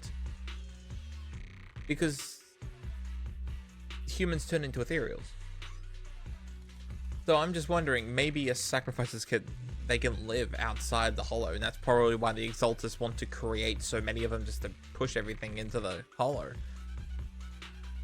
Right? I mean, it's been a while since I've redone some of the story. Remain calm. You're not in danger anymore. Those deadly ghosts got them. This woman's experiencing shock. Her companions were likely killed in the recent attack. Judging by her clothing, she's from Porcelumix, and I remember seeing her at the banquet. You do, I Her don't. companions were most likely Porcelumix executives. Though I really can't stand those people, they didn't deserve this.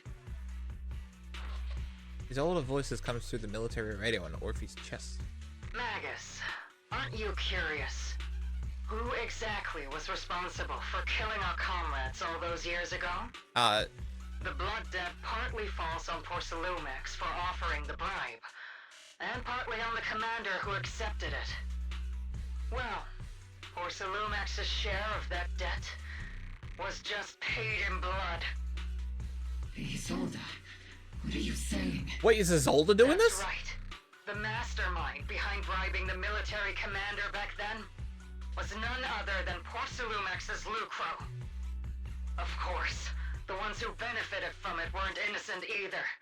Going down with him was only fitting.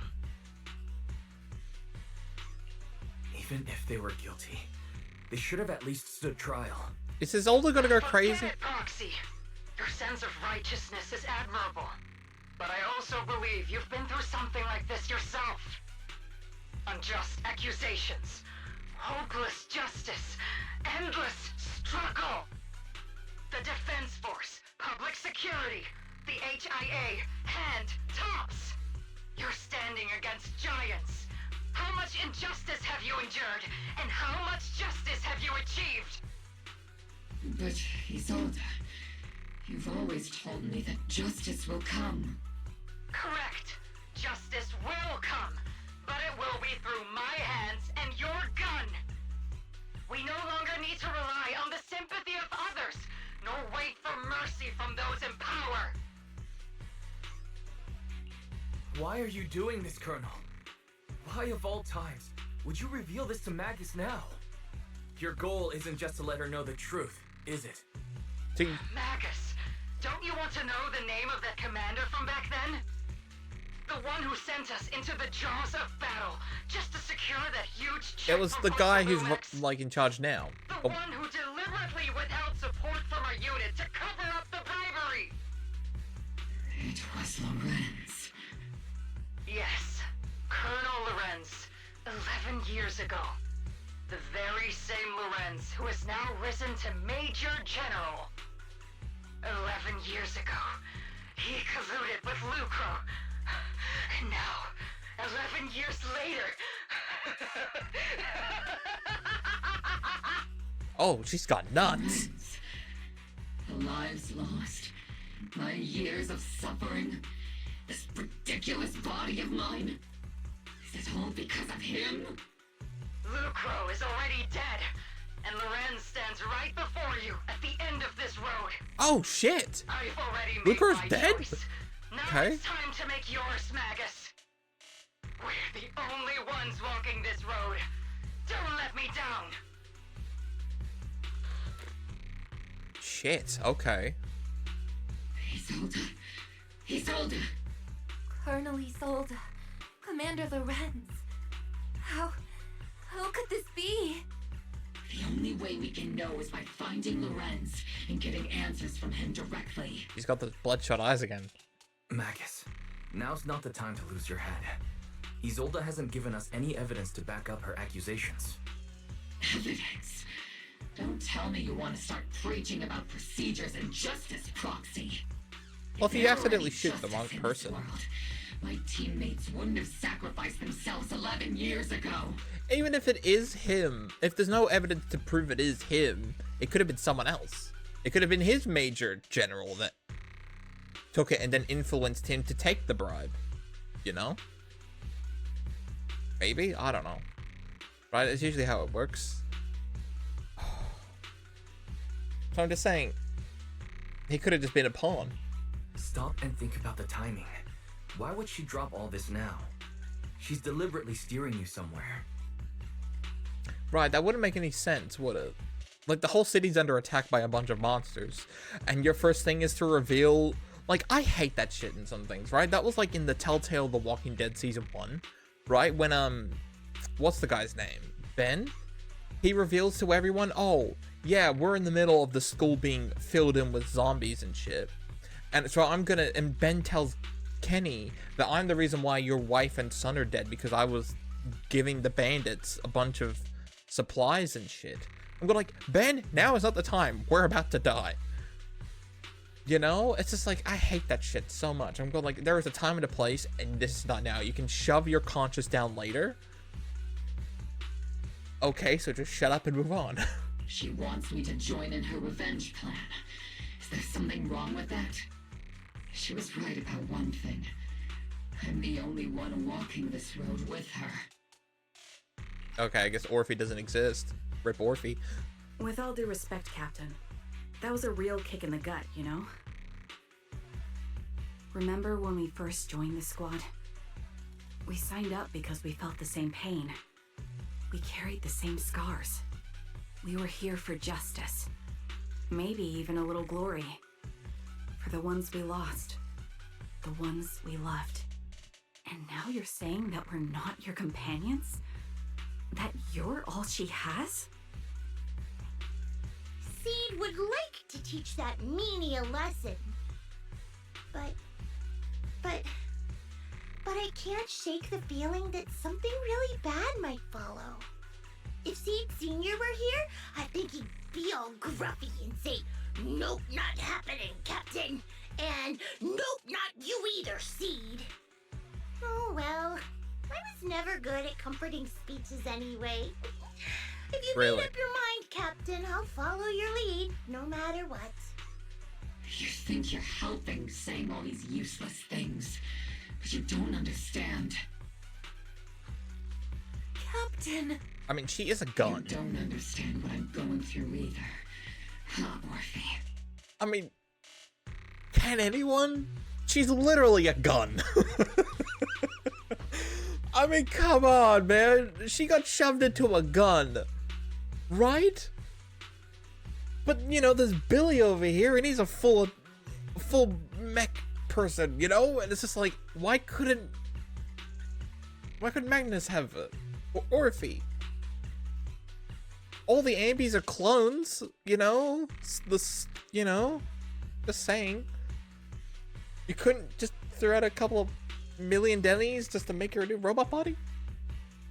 You shoved her in a fucking revolver of all guns. Open your eyes, Magus. You and Isolde walking the same path? Come on! Without me, you wouldn't even be able to walk. If anything, you and I are the real companions here.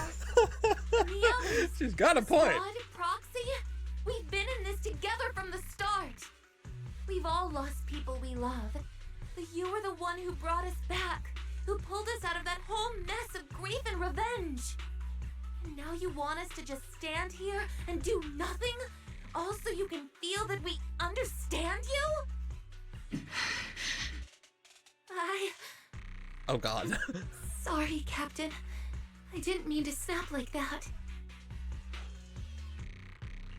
We're still on a mission here. Whatever personal stuff we're dealing with, it doesn't outweigh the lives of all those citizens depending on us. You with me, Captain Magus? I agree. Let's move out. We'll clear out the ethereals as we go. Mobile squad, gear up and get ready.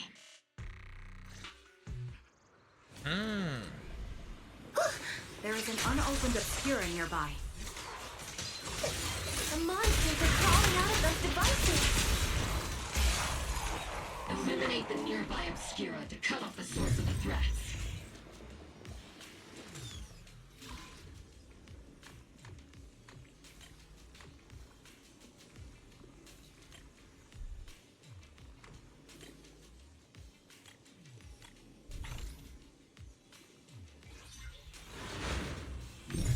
The Obscura have been confirmed to be deactivated.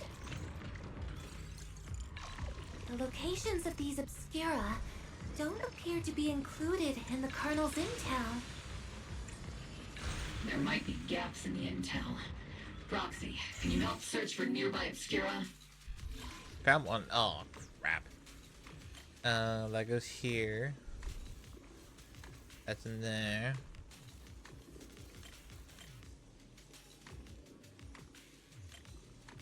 Okay, so it doesn't go by that. The D goes to 2. E's there. D goes to 2. C goes to 3.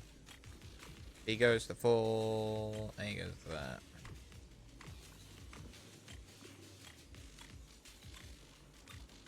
Hey.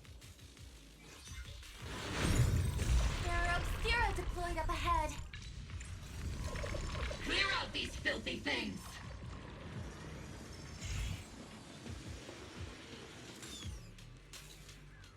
I can get through the other side of the residential through here.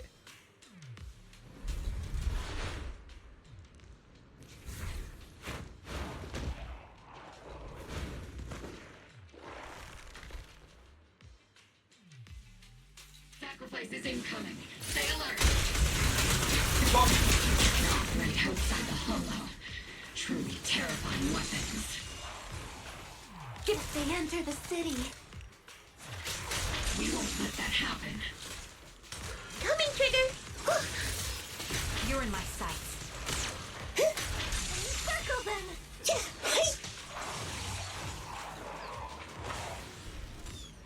Major General Lorenz retreated in this direction. Oh shit, it's Lucro. Lucro is actually dead. Oh? His body couldn't be from Porcelumix. Wait, that body. It's Lucro. Oh no, don't tell me the Major General is... Pick up the pace. I have no intention of explaining myself and failed an op report. Oh shit, so Lucro is actually there. Oh, okay, so it's just repeating the same. Damn. Lucro's actually dead. See, because it kind of feels like we're packing up now, aren't we?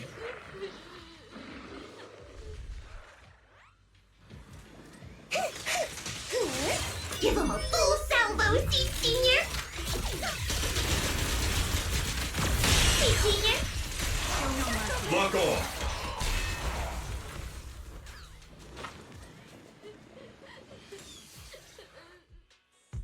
You're the ladies from the Defense Force. There's a little kid here. Maybe he got stranded when the sacrifices suddenly appeared on the mountain road.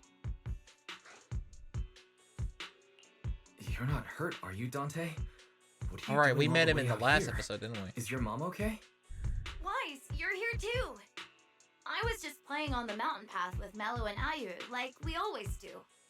It was hide and seek, and I hid inside that empty grocery store by the road. But then, monsters started crawling out of those boxes. The ones that make the sighing noises. There were monsters inside. Mello and Ayu ran down the mountain path back to Silum Bay, but I got stuck here. It's all right, Dante. The Defense Force is here. You're safe now. You know this little one, Proxy? This is Dante from Silum Bay. His uncle used to be a Defense Force soldier, just like you all. He used to be? Just like your old comrades. Dante's uncle also died in the fall of the old capital 11 years ago. Oh. So his family have one of our old comrades, huh? Old comrade? Is this gun lady one of my uncle's friends too? Gun lady. That's right, kid. Your uncle and I, we fought side by side. Whoa, you must be a super strong soldier. My uncle was really strong too, but he never came back. Bruh.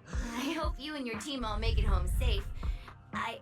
I'm sure someone's gotta be waiting for you at home. We will, Dante. Don't you worry. Hey, Dante, tell me something. If you had the chance to get revenge for your uncle, would you take it? Get revenge? But didn't Uncle give his life to protect us? Like, if I found the bad guy who killed him, or the monster that hurt him, would you want me to kill them? Would that make you feel better? Feel better? I want those monsters gone too.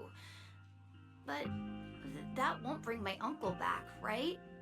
I think Uncle became a soldier because he wanted to keep people safe, even if he had to face scary monsters. So instead of fighting to hurt people, I want to be the kind of soldier who protects everyone. I want to be strong and take care of Mom. That's why I hope you all go home safe. You shouldn't get hurt and make your moms or your kids cry. Now Dante. Dante, you should go home now. Your mom is probably worried sick about you. The Defense Force and Yunquei Summit will keep you and your mom safe. Oh, right! Mom's probably waiting for me. I'd better get home fast. Squad calls in support over to the radio and escort Dante back to Sitting Bay. Dante's such a sweetheart. He's a good kid. But people like Lorenz, back then and even now, how many kids have lost their families because of scum like that? Captain. Alright, let's keep moving. Magnus gave a quick order. The squad keeps marching. Their target, Major. I knew the Major guy was such a bad person. I knew it. Right, I mean, the motherfucker just looks evil. Captain Magus, what are your orders? Lorenz, I need to question him face to face and get to the bottom of this. Or face the gun. Captain Magus. Uh-oh. Please don't do anything reckless. Magus, I understand how much you want revenge. But remember, we're here with you.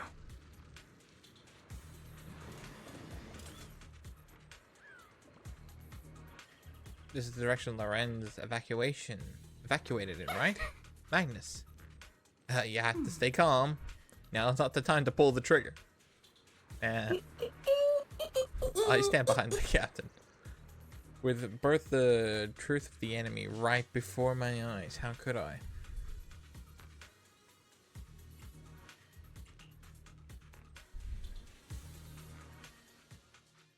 Eos is just on the ground minding his own business. Eos is just not, there's not a thought behind his eyes. he's doing his own thing.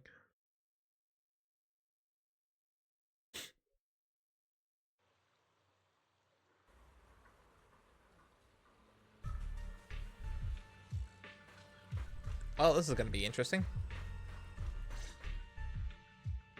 Orphe and Magnus stand before Major General Lorenz, confronting him with Isolde's accusations. Who filled your head with such baseless claims and slander, Captain Magus? Please, General Lorenz, while I can still hold myself back, I just need you to answer me. Yes or no? Such groundless accusations are enough to get you court-martialed, Captain Magus. Or is this all just an attempt to stir up trouble and cover up your unauthorized attack earlier? Answer me, Lorenz. Yes or no? 11 years ago, countless squads under my command were lost when the old capital fell. You think it was only the frontline soldiers like you who had to shoulder the pressure?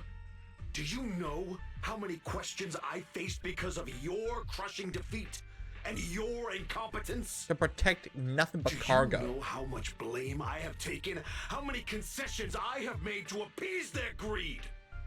War, politics, and the survival of this city are not problems that can be solved merely by you all pulling your triggers on the front lines. I don't expect your brain, if there's anything left of it in there, to possibly comprehend such complicated matters. But I want to remind you of one thing. You're not here alone. Isn't Obel Squad standing with you? That's an outright threat, General Lorenz. As the mayor's representative, I won't just stand here and let that slide. I must say, naive fools really seem to get along well together.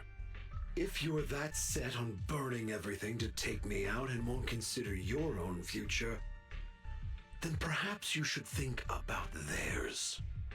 Don't be so selfish, Captain Magus. Even if it was me, so what?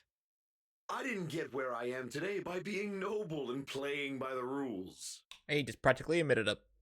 Before Lorenz rushed past Obel Squad as he triggers quivers, as she never pulls it. Captain Magus. Captain Magus, I understand how you feel. Even though it might sound a little cruel, I think you made the right call holding yourself back. You made a fair point. I have my squad members and the proxy counting on me. Acting recklessly wasn't an option. But I and Isolde wouldn't just stand around while he makes things spiral out of control. There must be a reason why she has revealed all this now. Where could Colonel Isolde be? Accusations without evidence are just baseless slander against your superiors. We'll settle this later.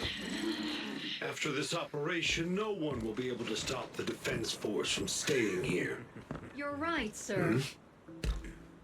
Oh, shit. No one can stop you from staying now. Isolde. Why don't you come with me, Colonel?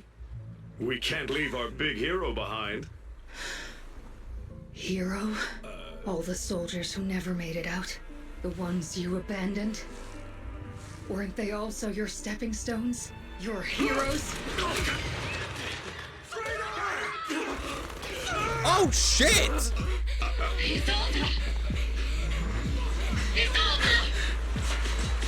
Magus, the promise you couldn't bring yourself to keep, I kept it for you. Oh, shit! Huh?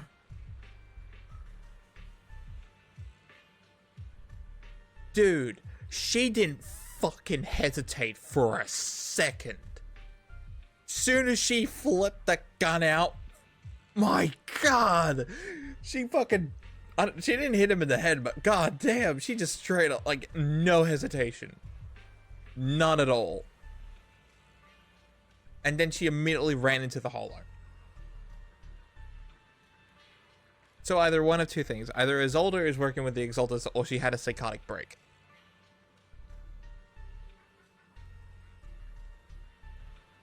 You know what? I know she said no, she was digging into it earlier, but I'm wondering if the Exaltus actually told her about that it was actually him that did it. So she kind of, you know, it was, they might have just said that just to throw the defense force through the, you know, holy shit. I'm sorry, that was so fast. That just happened just like that. I had my, oh my god. Shit. I had my doubts about Colonel Isolde's behavior all along, but still, I didn't expect her to go this far. Has he been hiding a faint need for revenge beneath his exterior? Who are you talking about, Wise? Because Isolde's a woman. I think that's probably a bit of a typo. Magnus seems to have taken quite a blow, but thankfully Orphe has been with her the whole time. Best not to interrupt Magnus and Orphe right now. I should go back and check on what the others are doing. Bro, she fucking just bam. God damn. Oh, look at who it is. It's a little one. Hey squad. Colonel Isolde. Who would have thought that beneath her calm exterior burns a fierce flames that Captain Magnus. For the captain to see the mentor she trusted most act like that must be taking it really hard. I believe in the captain. She's got a heart of steel and a body to match. I trust her to resolve. Thanks, 11. Thank you. Yeah, Captain Magnus will pull through. For now, let's just wait for the captain's orders before making our next move. Whew, shit. I'm not gonna lie, man, that was holy crap. All sacrifices in the city have been eliminated. I've done a sweep and found no other containment obscura. I sensed something was wrong in the hollow. Then I heard the gunfire from Selim Bey and from Selim Bey again. So I rushed over here with your senior disciple. That officer just now killed their own superior? It's mutiny, isn't it? That military officer lady, she seemed like a straight arrow. Yeah, well, so did us. In the last chapter, she was perfectly fine, and then it's just like, you can't judge someone's character just by their appearance. And Fufu, when you mentioned killing your superior with your own hands, weren't you taking a glance at Shifu? I did not. Shifu's as righteous as they came.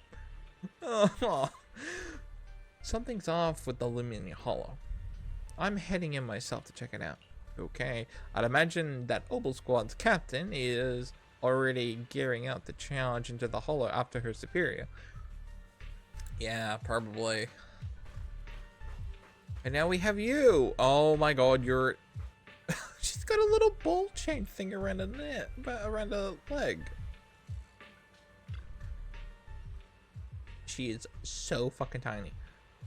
Lucro, and the executive officer of Porsolumix, has been confirmed dead after a sacrifice attack. So he is. Was it an accident? Intentional or not? I'm in Wiping Peninsula on behalf of Krampus to conduct a full investigation on both Porsolumix operation and Lucro's misconduct. So Krampus is another faction. Is that like a private investigation group or something? I'm wondering if we're going to go to a new area after Wi-Fi. That Krampus is going to probably play a big part of it. Because she was teased in the trailer, and it's just her. We've already met Alice and, I forgot the redheaded chick's name. My brain's gone completely flat. I just can't think of it. We already have Wi-Fi Peninsula. We already have, you know, Yishun and the group. The people of Swabian Temple. And, yeah, we got the Spook Shack members. We got the, you know, the temple and all that. And now we got Obel Squad, and now we have her. And I'm wondering if Krampus members are going to be next. We also have, the Octopus Girl coming. She's also going to be part of Spook Shack. I can't remember who the other S character was. There was a tip off about Lucre and Lorenz being tied to bribery, and wouldn't you know it, they both ended up dead. Unexpectedly, fate dealt the punishment in Krampus' place. Oh, so Krampus would have just straight up killed him anyway? Though, whenever it was too harsh, they're still up for debate. But right now, the biggest concern is that Porsolumix needs a new leader. One who won't let the round table down. Some call Krampus' actions a reckoning. And I can't help but feel that De Facto acted for a very same reason. She is so adorable, isn't she? It's like that weird little dog one outside the pet shop or something. Hey, Orphe. Magnus and Orphe stand by the shore. The wind from the ocean drowning out a pulse of their at the heart of the machine flame. Hey, you two. Before you could say a word to comfort Magnus, Fairy's alarm rang out once again. Warning. Ether activity across Lemnian Hollow is approaching record high levels. Warning. Abnormally high ether activity detected. There is an unusual surge of miasma. Oh, don't tell me that Isolde's gonna go crazy and she's gonna get turned into a sacrifice, is she? Please don't. Why now of all times?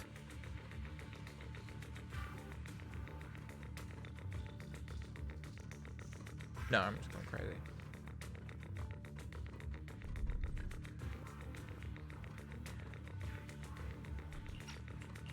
I assume the Exaltists are on the move again. Maybe the final sacrifice is about to begin. Magus, about Colonel Isolde, she... I never imagined that Isolde could have been planning something like this all along. It's really not like her at all. And maybe I haven't known the real her for some time now.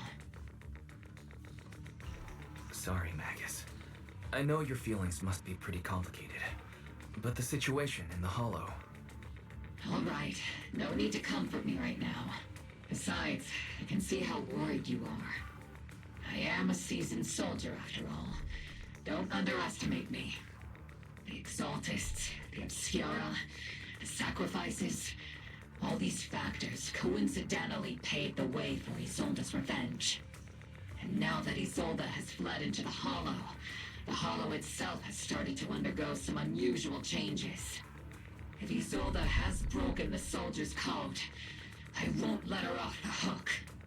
Whether it's to stop the crisis in the Hollow, or to get answers from Colonel Isolde, we have to strike again! I'll keep supporting your operation. Phaethon won't let any threats to New Eridu go unchallenged. Now that things have come this far, it wouldn't be right for Yunque's summit to sit idly by. Some terrifying energy is surging within the Hollow. I doubt you can handle this threat alone. I'll join you in this fight. We even said that we wouldn't be able to do the anything. Yunque Summit High Preceptor stood before me and pulled me out of a crisis I couldn't handle on my own. This time, I'll fight by your side, High Preceptor Yixuan.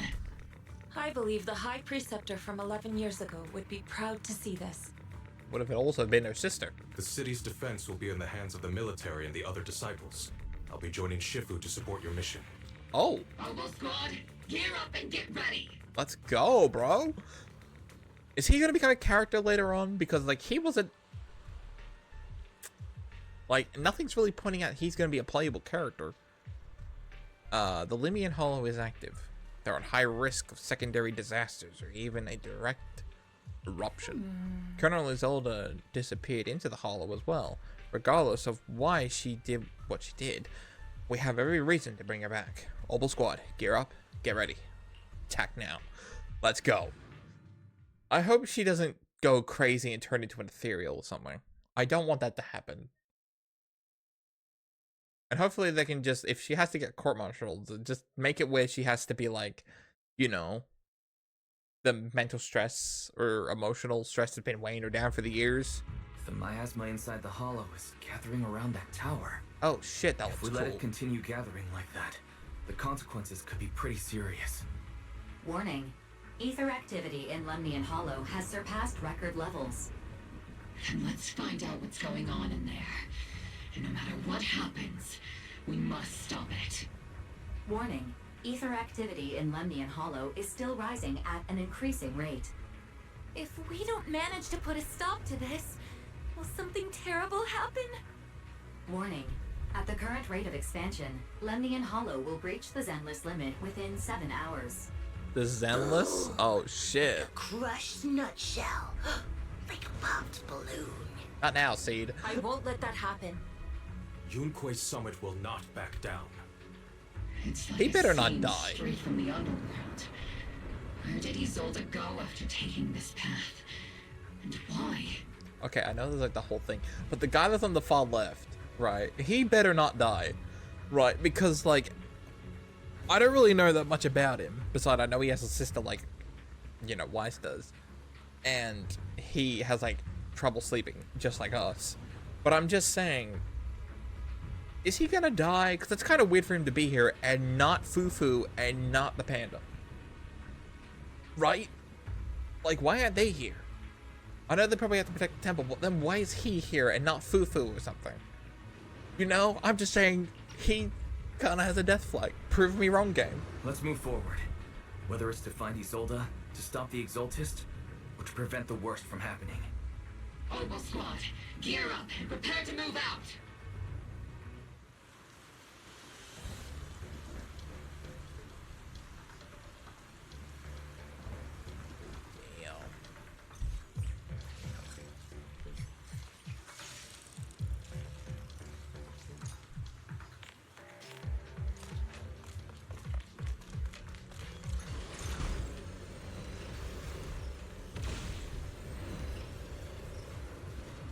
Oh, there's Sarah.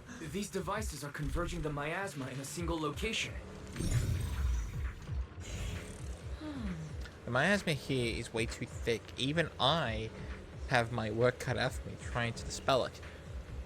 And this isn't the only device in the holo. Just deactivating the one here likely won't be enough. Right now we need to focus on the place where the miasma is gathering and eliminate it, whatever threat is lurking there. These devices are linked by the miasma, making them difficult to destroy. To prevent the miasma from gathering further, we'll likely need to go to the point where it's converging.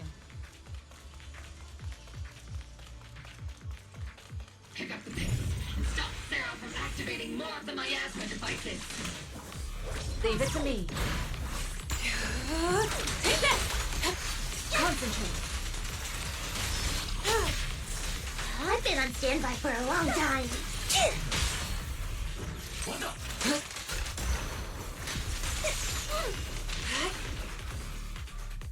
Oh, there's a code behind that. There's a trace of miasma behind all that junk near the elevator. Power up. The marks on the back of the elevator should be a combination code. 3752. Yeah. It took some effort to find the code. We're running out of time. Yeah, 3752. Exaltus, fight me! Can you lock into Isolde's presence? Her presence is up ahead as well. Up ahead?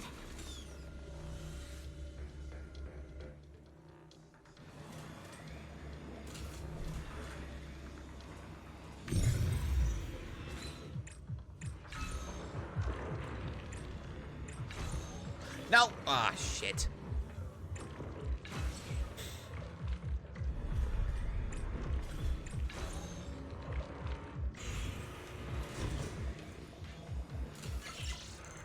Use the device to deactivate the shield? Yes. Disable.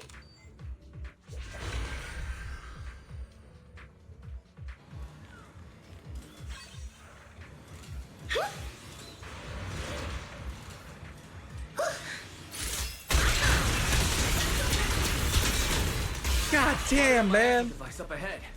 Sarah and Mevarok are close by. Oh, there she is.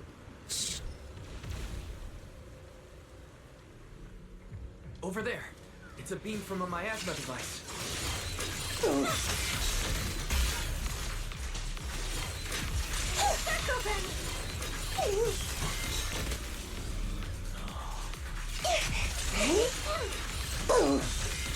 Another miasma device has been activated.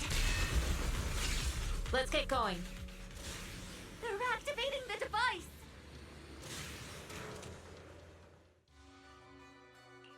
What kind of teachings has this creator of yours given you? Destruction, disaster, chaos? Is this really what your creator wants? Not everyone is blessed with a name as bright as yours, Phaethon. In this dark world, is the sun you chase truly the only source of light? You don't understand the price we're willing to pay, the sacrifices we're ready to make to meet our Lord of Hope. What kind of hope can something that robs others of their happiness ever provide? Proxy, Orphe, don't waste your time with her. If sacrifices must be made, then sacrifice yourself. The Overseer has already reached the gate of the final domain, just one step away. Don't you understand yet? All your struggles are in vain.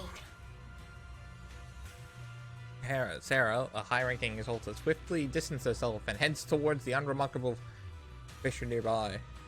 She's trying to run away again. Why don't we just Leave her shoot to her? me. Everyone else can keep moving forward. Oh my god, dude, don't you die Are on you it. sure you can handle her on your own? She is very cunning. Shireen is a highly skilled mystic. Leave it to him. Very well. Let's keep moving straight to the heart of the miasma, and right to Isolde. The team splits into two. Xian leaves to pursue Sarah alone. He's gonna die. He's 100% gonna die. That's literally death flags right there. Soldiers. Uniforms. They're just illusions formed by the miasma. Pull yourself together, soldier.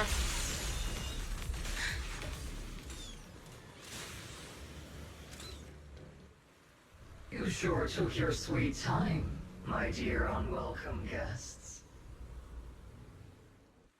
Surrender now! Mavarok! Go. If you keep resisting, I'll blast you to ashes! Oh, jeez. Are you going to shoot me, Magus? Then why didn't you pull the trigger before?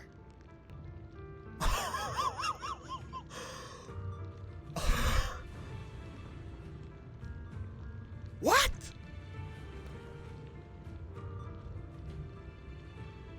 What? What? Colonel Isolde? What? The Defense Force, Porcelumix, the Exaltists. So you were the one tying all these pieces together. Isolde, why are you wearing Mevarok's clothes? Tell me, why didn't you pull the trigger when you were facing Lorenz? Colonel Isolde of the Defense Force, or Mevarok, Exaltist Overseer. Which is the real you?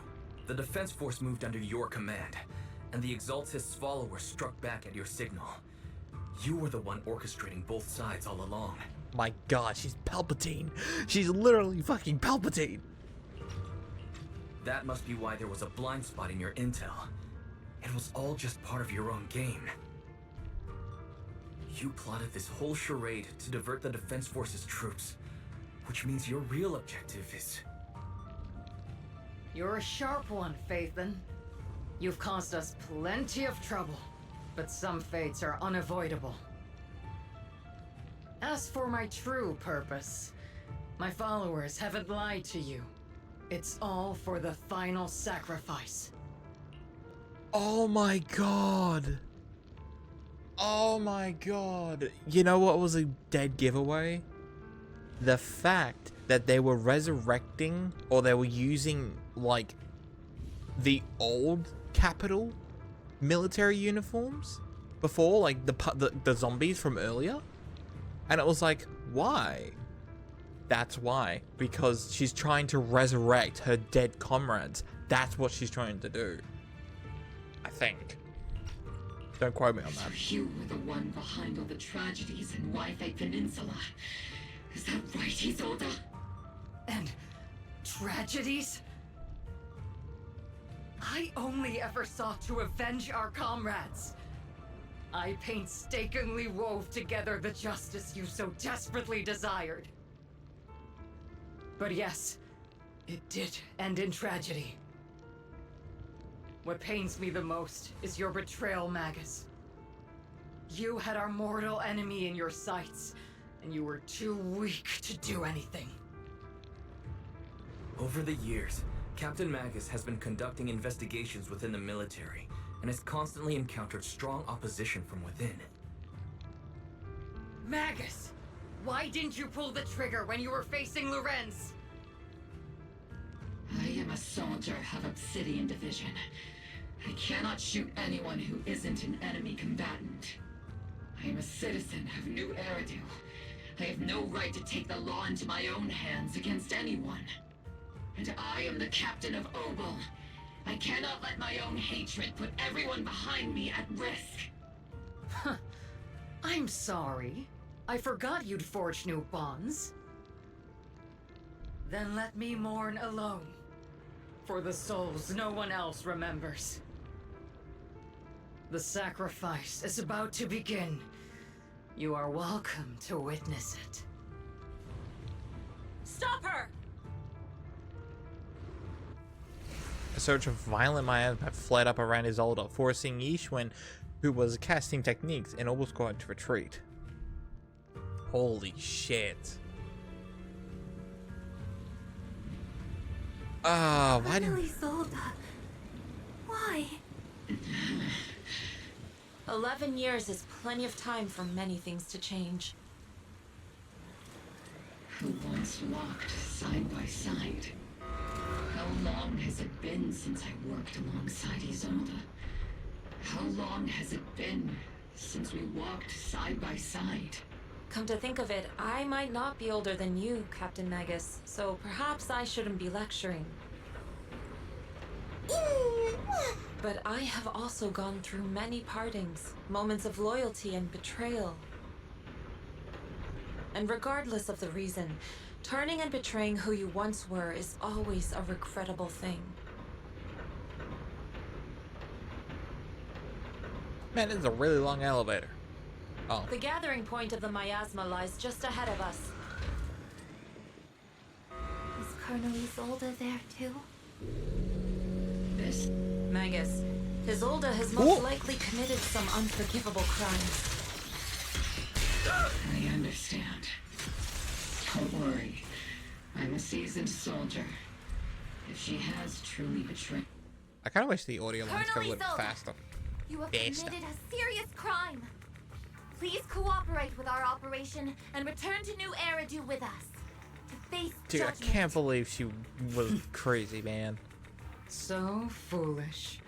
Just like she was back then. Lorenz and Lucro are both dead. You've taken your revenge. Why won't you stop? This isn't the end.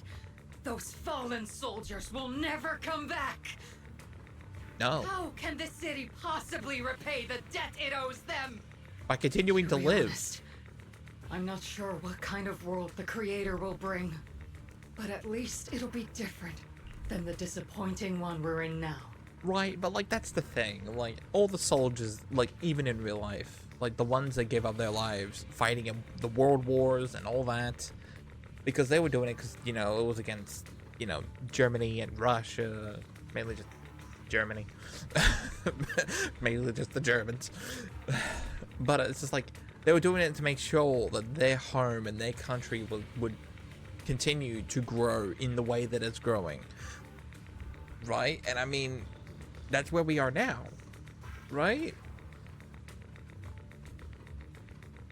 Because of them, we didn't grow up being Germans, or we didn't grow up under Russia's rule, right? We grew up being still, our country still being what they were when they went to war in the first place. The best thing we can do is respect it and continuing our country to making sure it doesn't collapse. Even knowing every single day, every time we put a new leader in charge, that usually is one step closer from collapsing, because every fucking leader you ever put in charge is a fucking twat, but still. You're right. I've taken my vengeance. Whatever kept me here, it's all behind me now. It's time to knock on the door to the final domain.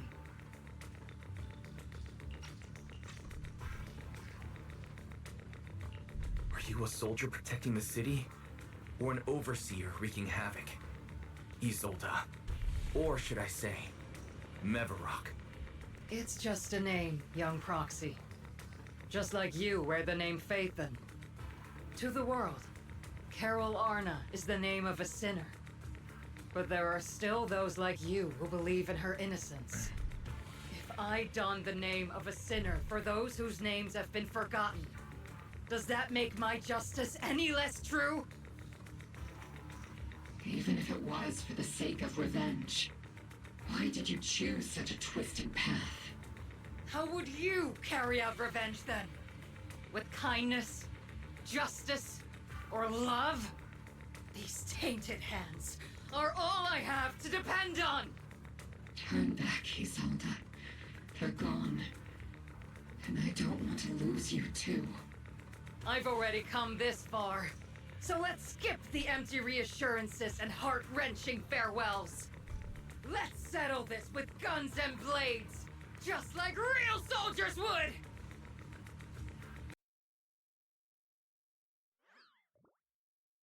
Holy shit! Holy shit!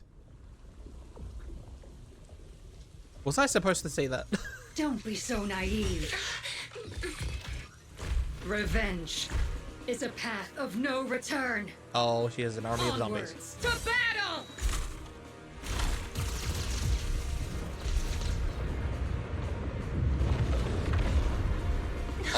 Careful! Hold the formation! Keep the proxy safe!